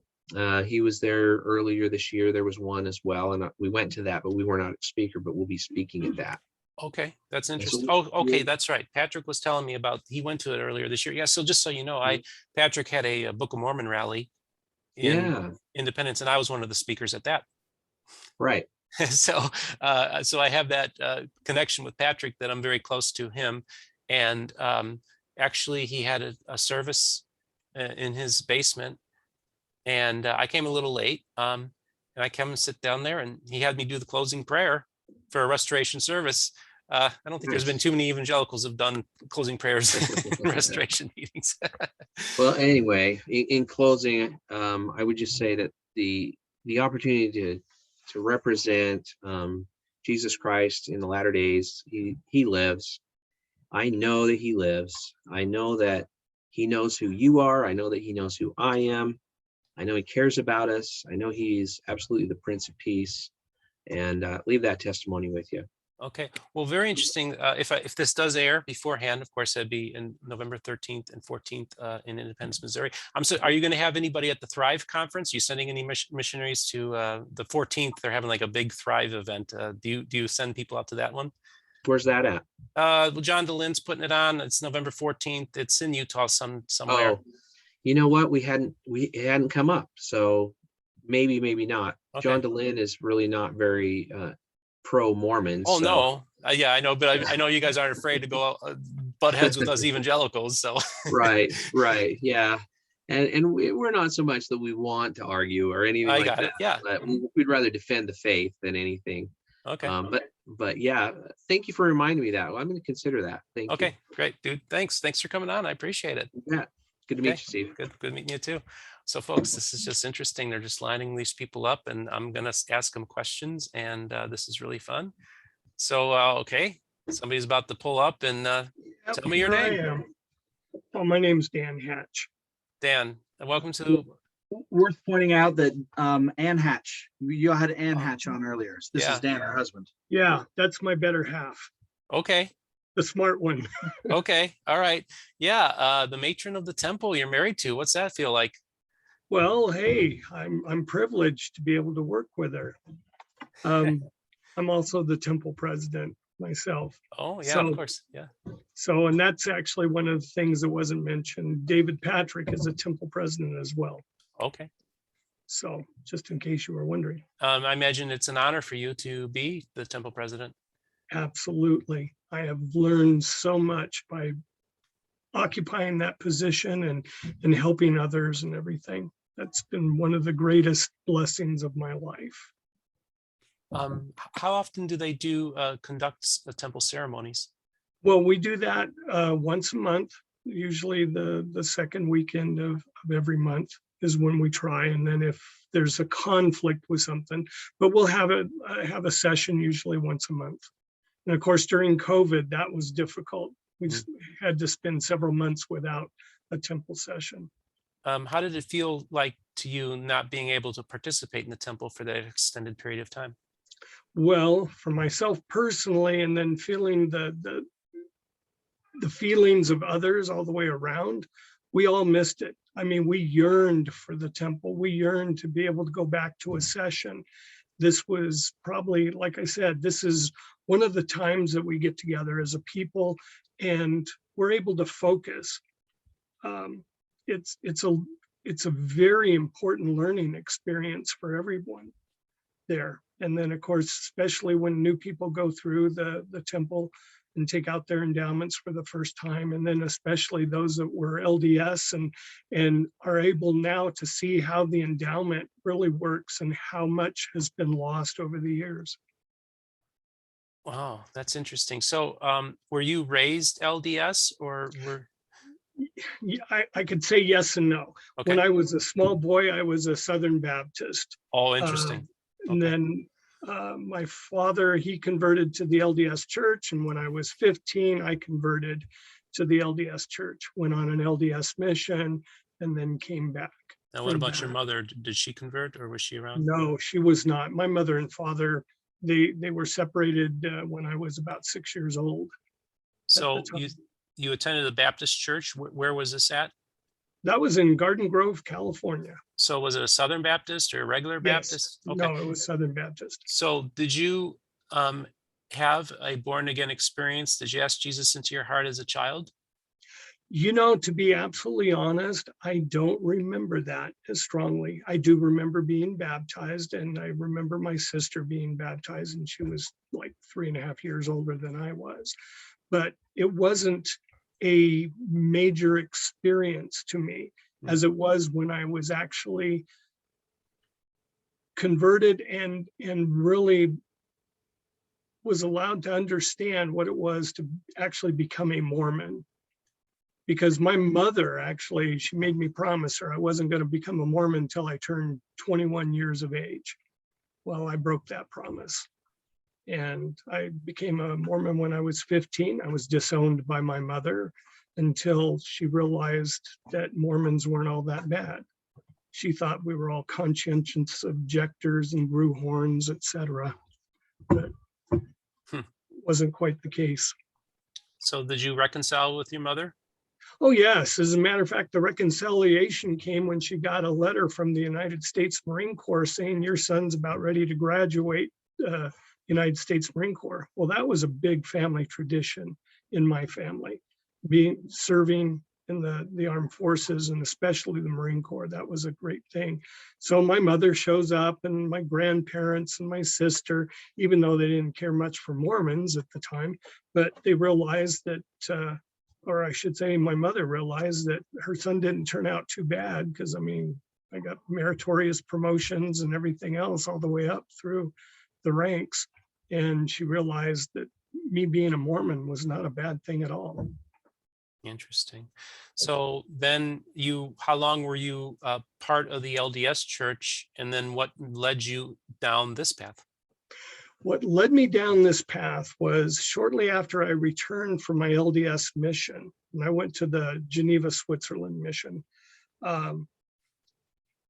What I noticed is after I came back, is that there was a loss of priesthood power and authority in the LDS church, and I could not put my finger on it. I couldn't figure out why.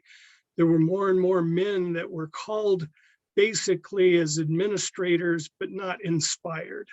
They were just what I affectionately term as suits. They were businessmen, and that's mostly what they have today. And I'm not saying that the LDS church is bad, because they're doing a great work as far as getting the knowledge out about the Book of Mormon, Joseph Smith, things like that, which is extremely important. But I noticed the great difference as far as the priesthood and things like that. And so give me the time frame of when did you decide to join? Did you go right to the branch, or did you Absolutely not. No, Okay. I didn't. I kept attending church, even though I knew there was something out of place and was wrong. I noticed that they kept taking things away from the temple endowment. And I remember when the first time I went through the temple, I was told we're supposed to learn more each time we go to the temple. Well, I took that to heart, but then I'm noticing all the things they took away. They kept taking away constantly. And I'm going, well, this can't be right. But it wasn't until about, 15 years ago when I became a member of the branch. And what happened to you when you were baptized or converted? Did you notice any change, or what happened to you when that all happened? Okay, what I noticed is I learned at a young age to depend upon what the Spirit tells me. Okay, and some people will call it the still small voice.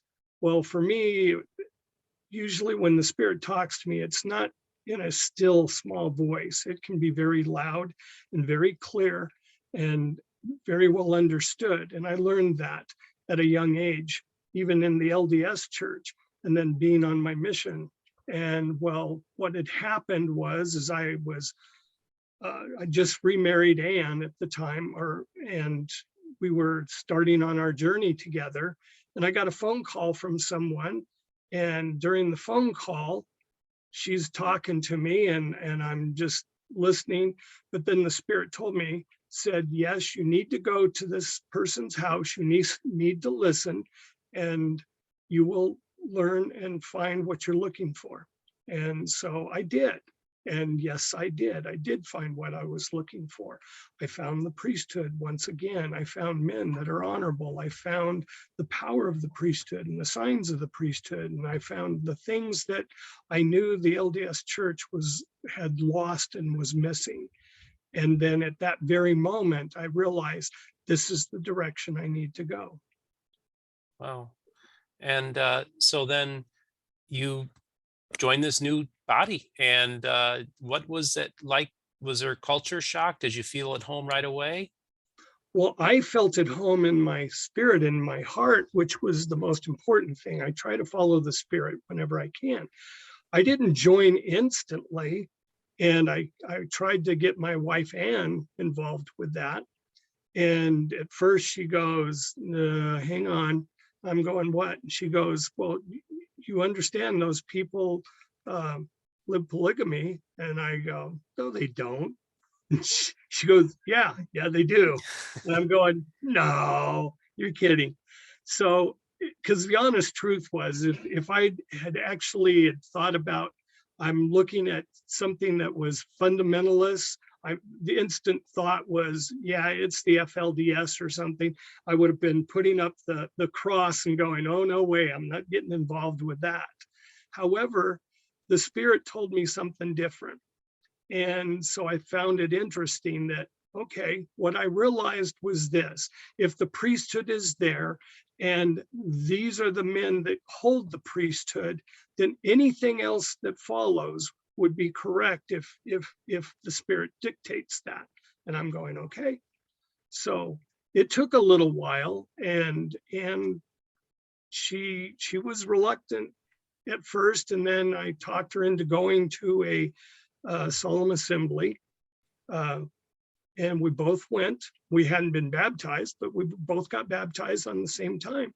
And I remember being baptized and coming out of the water, and a peaceful sensation fell upon me. It wasn't some great, the heavens parted and there was angels singing and everything else, but it was peace and knowing, and having that peaceful knowing and understanding. And from that moment on, we realized something. Then later on, after the Solemn Assembly, we're driving home from Reno, and we're headed back to Idaho. And her and I both noticed something extremely different about our bodies and how it was reacting from the whole experience. And what that was is we felt a vibration. And we talked about that for a while. And we realized what that was is our spiritual vibrations were raised from that moment. And we had an understanding and knew what that was at that point afterwards. And when we talked about it, and we're thinking, wow, why is our body and our heart and our body feel like it's just vibrating at a higher level? Well, it was explained to us, and we thought, okay, that makes perfect sense. Wow, this is really cool. So my audience is largely members of various branches of the Restoration. I do have some evangelical viewers, mostly who are just interested and somewhat knowledgeable of the Restoration. Do you have any message for my audience that you'd like to share? A message for your audience? Yeah, any parting words? Well, parting words. If you listen to the Spirit, listen to your heart, don't listen to your mind, because your mind is full of clutter.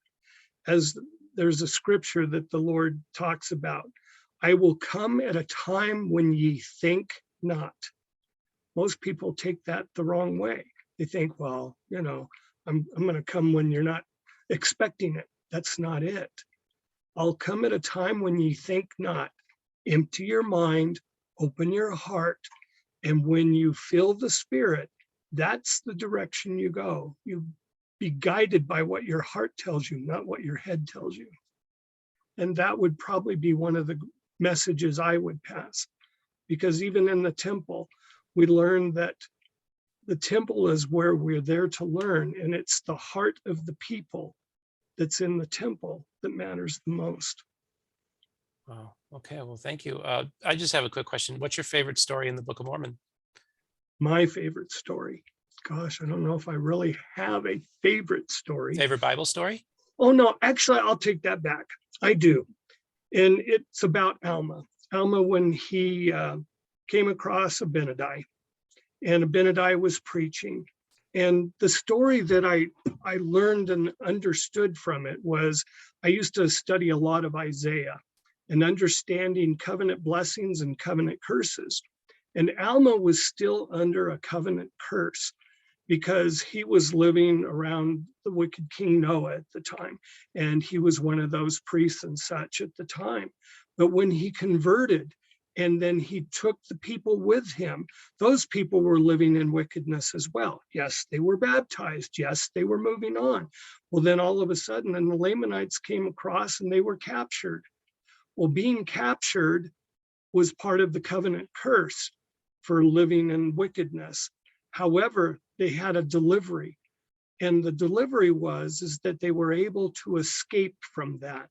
And that was the blessing of the Lord being involved in that Jesus Christ's blessing fell upon those people. And so they were able to walk out and escape from their captors at that time. And that was actually one of my favorite stories, because it makes us learn that, we're still accountable for our actions, no matter what we do.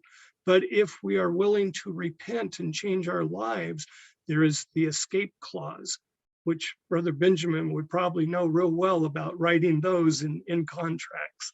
But that's probably one of the greatest contract I think the Lord has to give us. Well, thank you so much for sharing your story, man.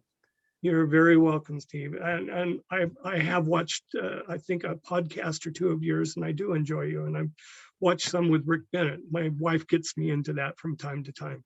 Yeah, Thank you. thanks, dude. All right. Wow, that's cool. Thanks, guys. Bye. Oh, all right, man. Hey, Benjamin, this is really cool. Yeah, there's just been so many people who want to come and chat, and I hope that you have a little bit more time. I'm actually gonna make you wait a little longer, Dave. Sorry. Okay. I've got a young woman here who has heard about it, and she's like, I want to turn. So Okay. here's Alana Jensen. A Jensen. That's I'm talking to a Jensen. That's a big name out there. Probably is. Hi. So tell me a little bit about yourself. First of all, just can I ask you how old you are? I'm 17. 17. So are you graduated from high school yet?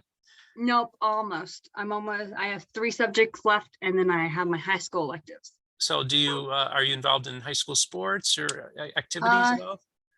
I'm homeschooled. I Oh, do homeschooled. Penn Foster. Okay. And so do you have like a group of people that you also study with, or just study at home alone most of the time? Normally I study with my best friend Marissa, but she finished school last week, so I'm by myself now. Oh, you're by yourself now. What's that like? Being by myself. Yeah, and studying. Yeah, you must miss her. I've been doing school a lot more because I want to be done too, so I don't have to do school by myself no more. Got it. So you have plans to go to college? I haven't decided yet.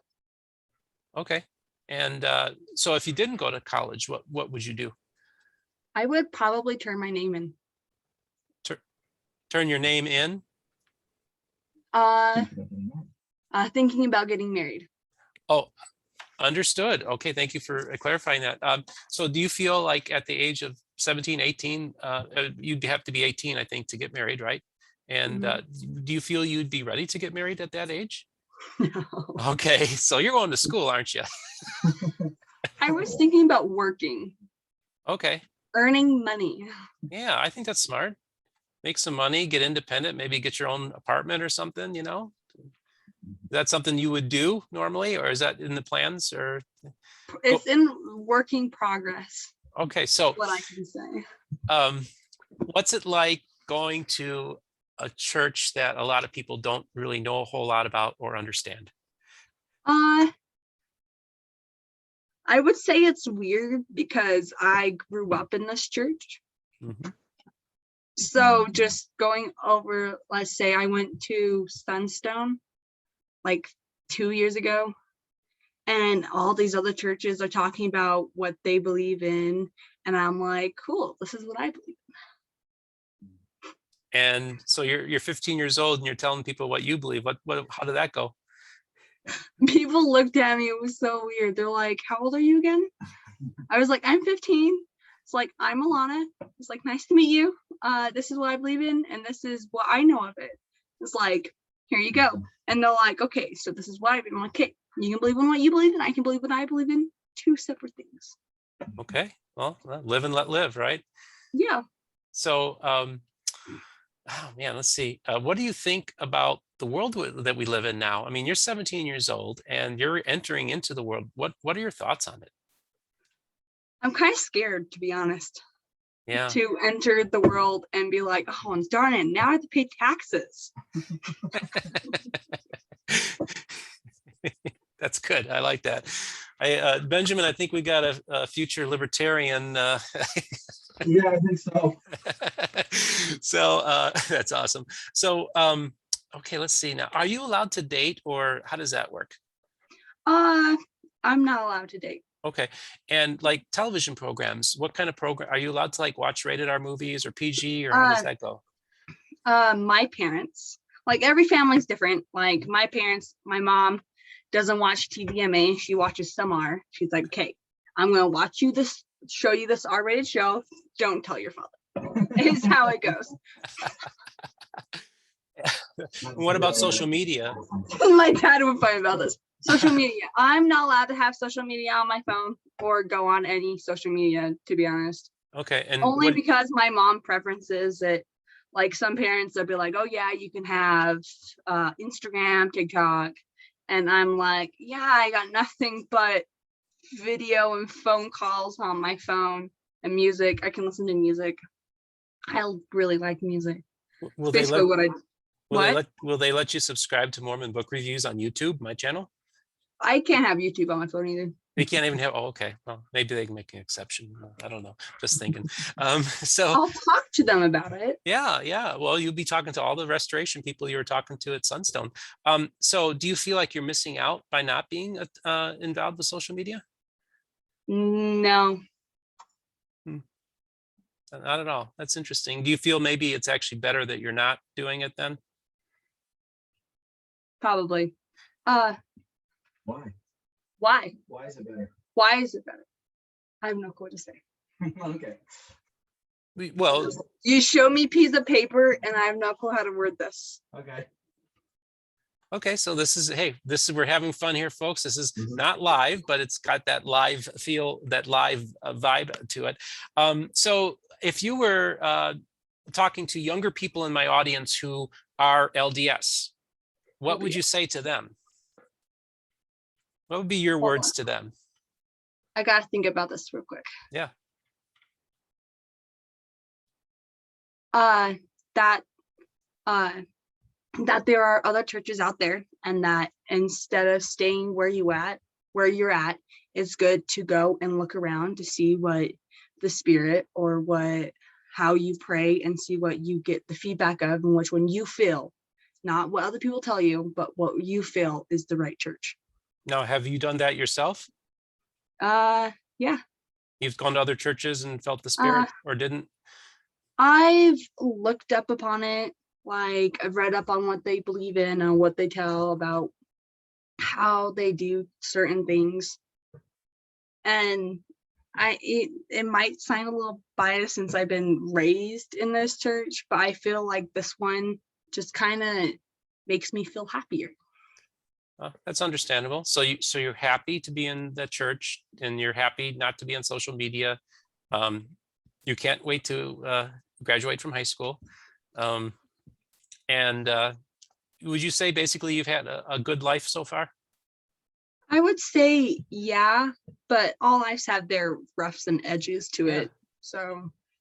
And you feel that your parents love you and they've created a great environment for you? Yeah, definitely. Yeah. Like some stories I've heard about what happens out there, and I'm like, So you're grateful to be where you're at? Yeah. Maybe tell a little bit about what you teenagers do. I play volleyball. Oh, you play volleyball. Okay, you see. Okay, so now do you play like on a volleyball team? With other homeschoolers? How does this work? A bunch of us out here, we normally do 14 on up, go out into a court in the dirt we made, and we play volleyball. It's Okay. it. We have a texting group, and we text on sunny days, cold days, rainy days, and every day play volleyball. Okay, so basically you just Work parties? Doesn't know work. Do you know what work parties are? what are Work parties? a work party? I'm trying to think of the context. No, I'm not sure what that is. So normally every Saturday, we get together and we work on projects. Recently we gathered a bunch of wood and we are cutting up wood and delivering it to people out here so they have enough wood for the winter.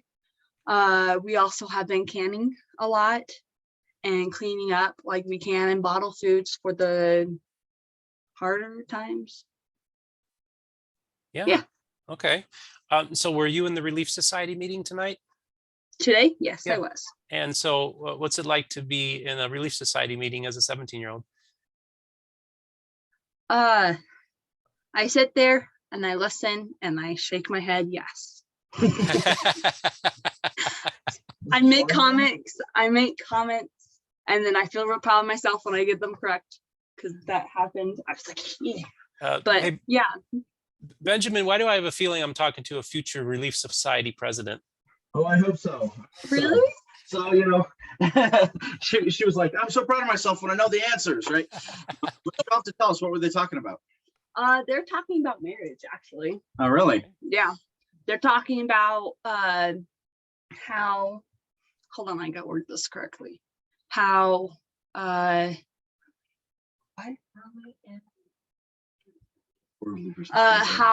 the difference between worldly and non-worldly, like our church differs between in marriages. Like because when we pray and we get the saying, oh, this is who God wants you to marry, we were like, okay, this is who I'm meant to be with. This is who I'm supposed to be with. And out there, you're just falling in love randomly, hearts broken 100 times. And you just, that, and so, you know, normally it's because when I'm getting married and I have a testimony about who I'm marrying, I'll be like, okay, I know this is who I'm supposed to marry. And it's going to be forever. Like, I'm in this and I'm in it all the way. Not going to give up. So you're committed. Different culture. Yeah, Mhm. I'm committed. All right. Wow. Well, thank you so much for coming on. This You're is awesome. welcome. I'm talking to every demographic in your church, dude. That's the idea, right? Is to get Yeah. somebody from your demographic. Thank you again for coming on. You're great today. Thanks. David. Now this guy, he's been sitting back there for a while. This is David Sanders. He's been very patient. He's been very patient. You're somebody that I gotta stay on your good side, man. I don't want to be your enemy. I'm a teddy bear. Don't sweat it. all that big stuff you saw, that's just table muscle, my man. That's just going back for seconds when I should stop. Well, so tell me a little bit about your story. Well, I just recently joined Christ Church back in late July of this year. Okay, so are you the newest convert in the church? No. Actually, no. Janine joined just a couple, probably weeks after. Yeah. Okay. And weeks after I did. You were raised LDS? No. So Okay. I was not born into any religion. My mom was a non-practicing Catholic. My dad was a Baptist. So there was just a lot of talking about God and religion, but there was never any real substance there as far as religion. It was all more spirituality than it was religion. And I met my wife, who at the time was an inactive member of the LDS Church. And she said, hey, I'm going to try to take our kids to church once a month. Are you okay with that? And I'm like, you know what? I've known plenty of Mormons. They're great designated drivers. I have no issues with this. Let's just, I'm fine. She said, well, do you want to learn more about what Mormonism is? And I said, absolutely not. I have no interest. And she kind of was like, it'd mean a lot to me. It'd mean a lot to my mom. And I was like, okay. So I ended up joining the LDS Church back in 1995. Wow. And so you joined in 1995, and now you are one of the newest converts of the branch. Tell me a little bit about what got you there. I know we don't have a lot of time. I'm more than willing to talk about it, so I'll kind of give you the real brief version. Yeah. My wife and I had a brush with fundamentalism back in 2008, and it caused me to really start doing my own research into church history. Right, diving deep. And as you start to dive deep in the age of the internet, you're going to find a lot of stuff, right? You're going to find stuff about Adam God. You're going to find stuff about temple changes. You're going to find stuff about, a potential broken line of priesthood authority in the LDS Church from 1929 to 1951. So that all throws stuff into the mix and kind of get your gears going, so to speak. And so as that begins to happen, our life circumstances change. And like I said, I'm more willing to talk about this more, but I know we're trying to keep it brief here for you. As the life circumstances change, me and my wife kind of take a step back from that. And I think, okay, I'm just going to go back to the LDS Church and forget everything I ever learned in diving into fundamentalism. The problem with that theory is that once you know. And as much as you try to turn it off and just sit in the pew and kind of be left to yourself, so to speak, it just doesn't work because it grates on you a little bit, right? And so there came a point back during the pandemic when I'd heard that more temple changes had happened, were on the way, that I was like, I felt like we were getting to a point to where I was concerned we were more mocking God than we were serving him in the mainstream LDS temples, which caused me to just start searching. And in my search, you look up the big ones, right? You see the AUB and you see Centennial Park. And I just happened to bump into something about Christ Church. And I talked to Benjamin and David Patrick, and they were gracious enough to talk with me for hours, right? And then they said, let's send the missionaries out to you. So this was when kind of the restrictions were lifting with COVID a little bit. And the missionaries came out, and I kind of interviewed them because I knew I went, I dove into fundamentalism enough. I understood what I was looking for, right? And as I kind of interviewed them, I'm like, do you believe this? Do you believe that? Do you believe that? Just really grilled them. I felt bad for the poor kids. And if they didn't know something, they were great in the sense, and this is what really started to make me feel like this could be it, because if they didn't know something, they didn't try to hide it. They didn't try to gloss me or whatever. They just said, you know what, I'm going to go back and I'm going to ask, and we'll cover this again. So it basically was that really made me think, okay, these guys are honest, right? They're not out here just peddling wares, so to speak. This is something that they believe in, and they're willing to listen. And so as we talked deeper about it, me and my wife had an experience as we were talking about, should we do this? Should we not? And we prayed about it very sincerely. And we had a pretty profound spiritual experience, which really confirmed to us that Christ Church was where the fullness of the gospel was at, where the priesthood authority was at, where revelation was still flowing, where we could receive all the ordinances in the Lord's house, and not just the ones that had been selected for the mainstream LDS church. So that was really how we got to where we are now. And also next week, we'll be going to go through the temple for our first time in Christ Church. So we're super excited about that. I mean, it feels like the culmination of years of searching and wondering. Well, let me just ask you, what would you say to somebody who say, oh, he just is joining just because he wants to practice polygamy? I get the sense that wasn't a motivation for you. No, it wasn't. Look, plural marriage is definitely a true principle, right? I'm not saying it's not, but I can be happy without it and be happy with it.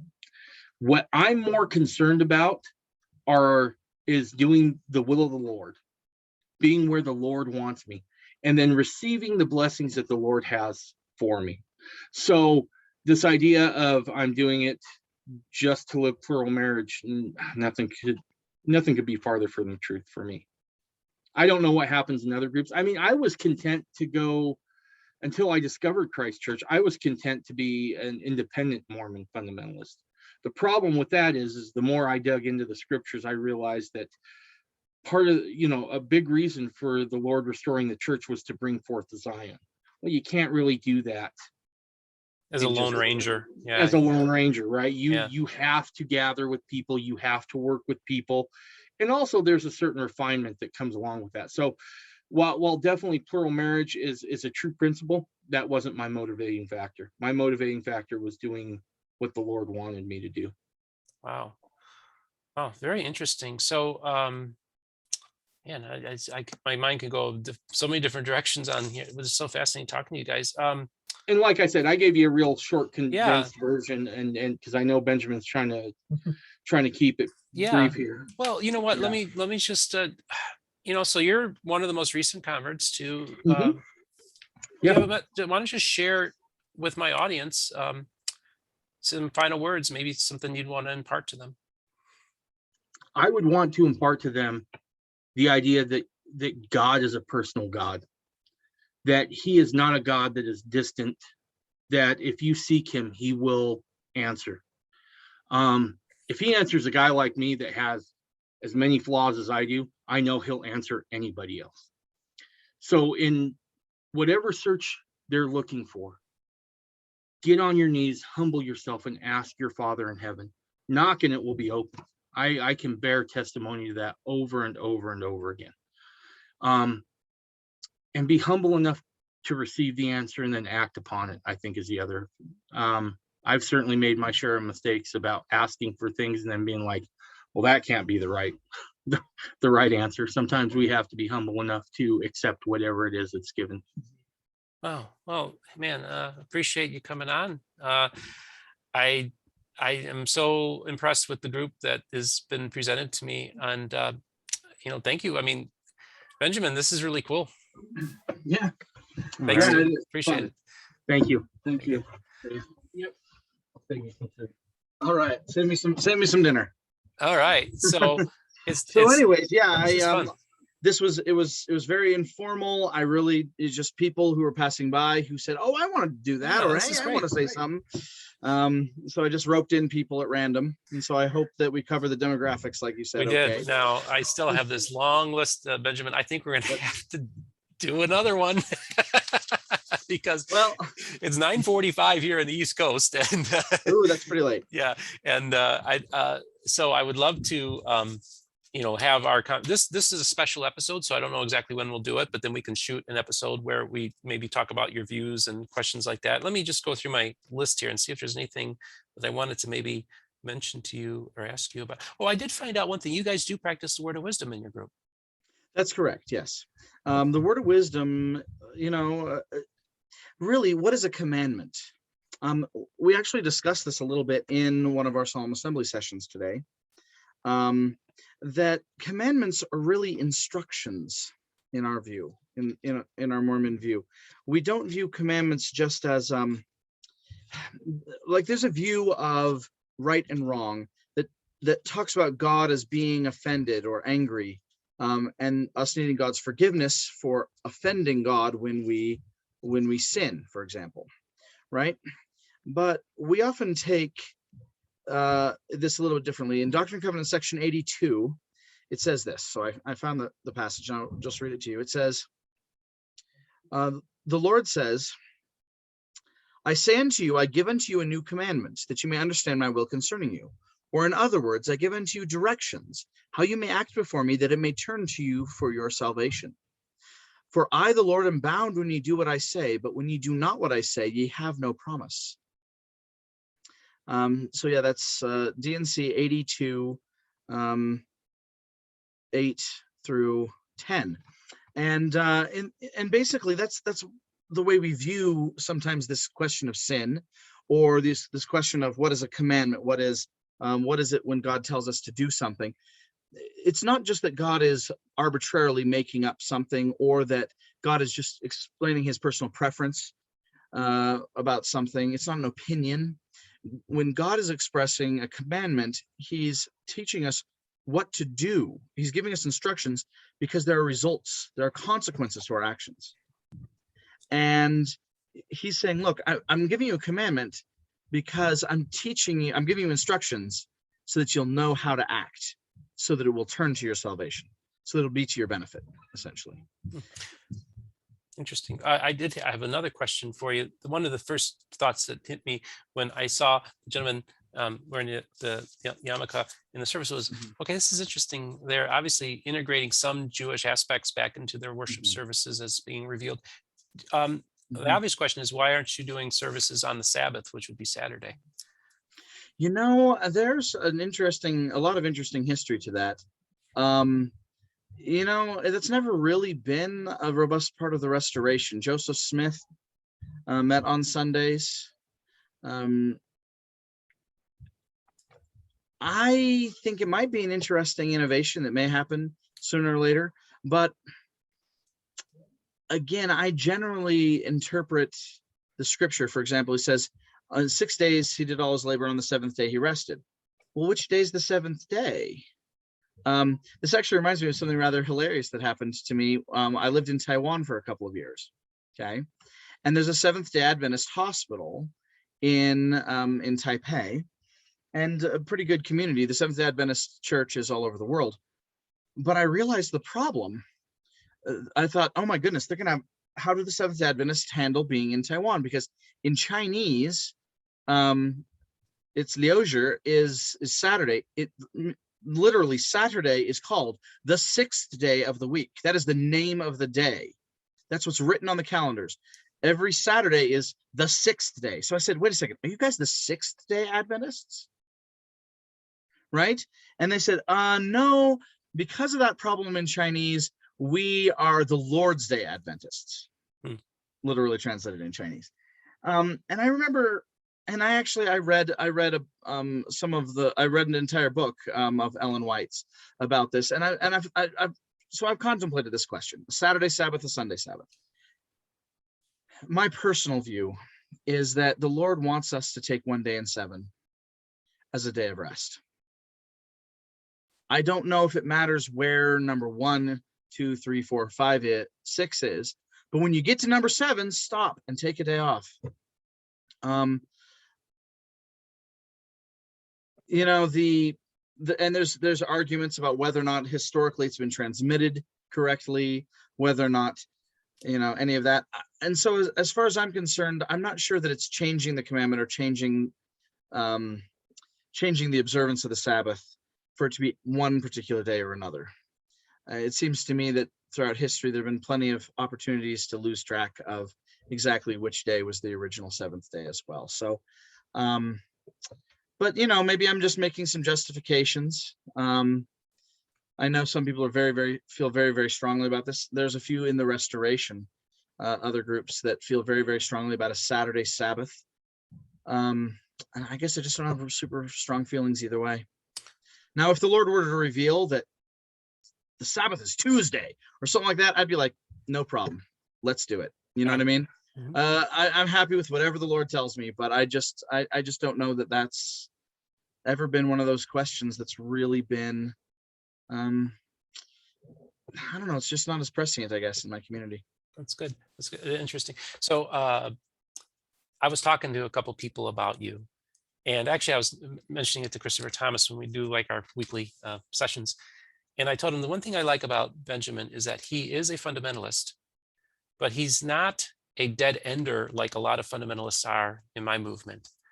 You're intellectually curious. You have a vibrancy about you that, you know, that I don't see with a lot of Christian fundamentalists. You know, I think the difference is that how the terms got coined. Sure. In Mormonism, the term Mormon fundamentalism was actually coined by the LDS Church PR department. They're the ones who gave us that moniker, essentially. And generally, we adopted it. And I'm talking, this goes back to the 1930s, because the idea that, well, we do believe in the fundamentals we believe it's fundamentally true. And we stick to the fundamentals of the gospel. And what are the fundamentals? Well, in Mormonism, that's usually a distinction between theory and practice. Those who believe that practice can change, like the LDS Church do, are considered not to be fundamentalists because they change their practices. Whereas we're considered fundamentalists because we keep the same practices. But it's not necessarily the same thing as saying theological fundamentalism, as in biblical literalism, things of that nature. We're not necessarily biblical literalists, for example. That doesn't mean that we don't have a strong streak of that. But I would say that, for example, in so-called Mormon fundamentalism, there's probably more open-mindedness rather than less than there is in the mainstream LDS Church.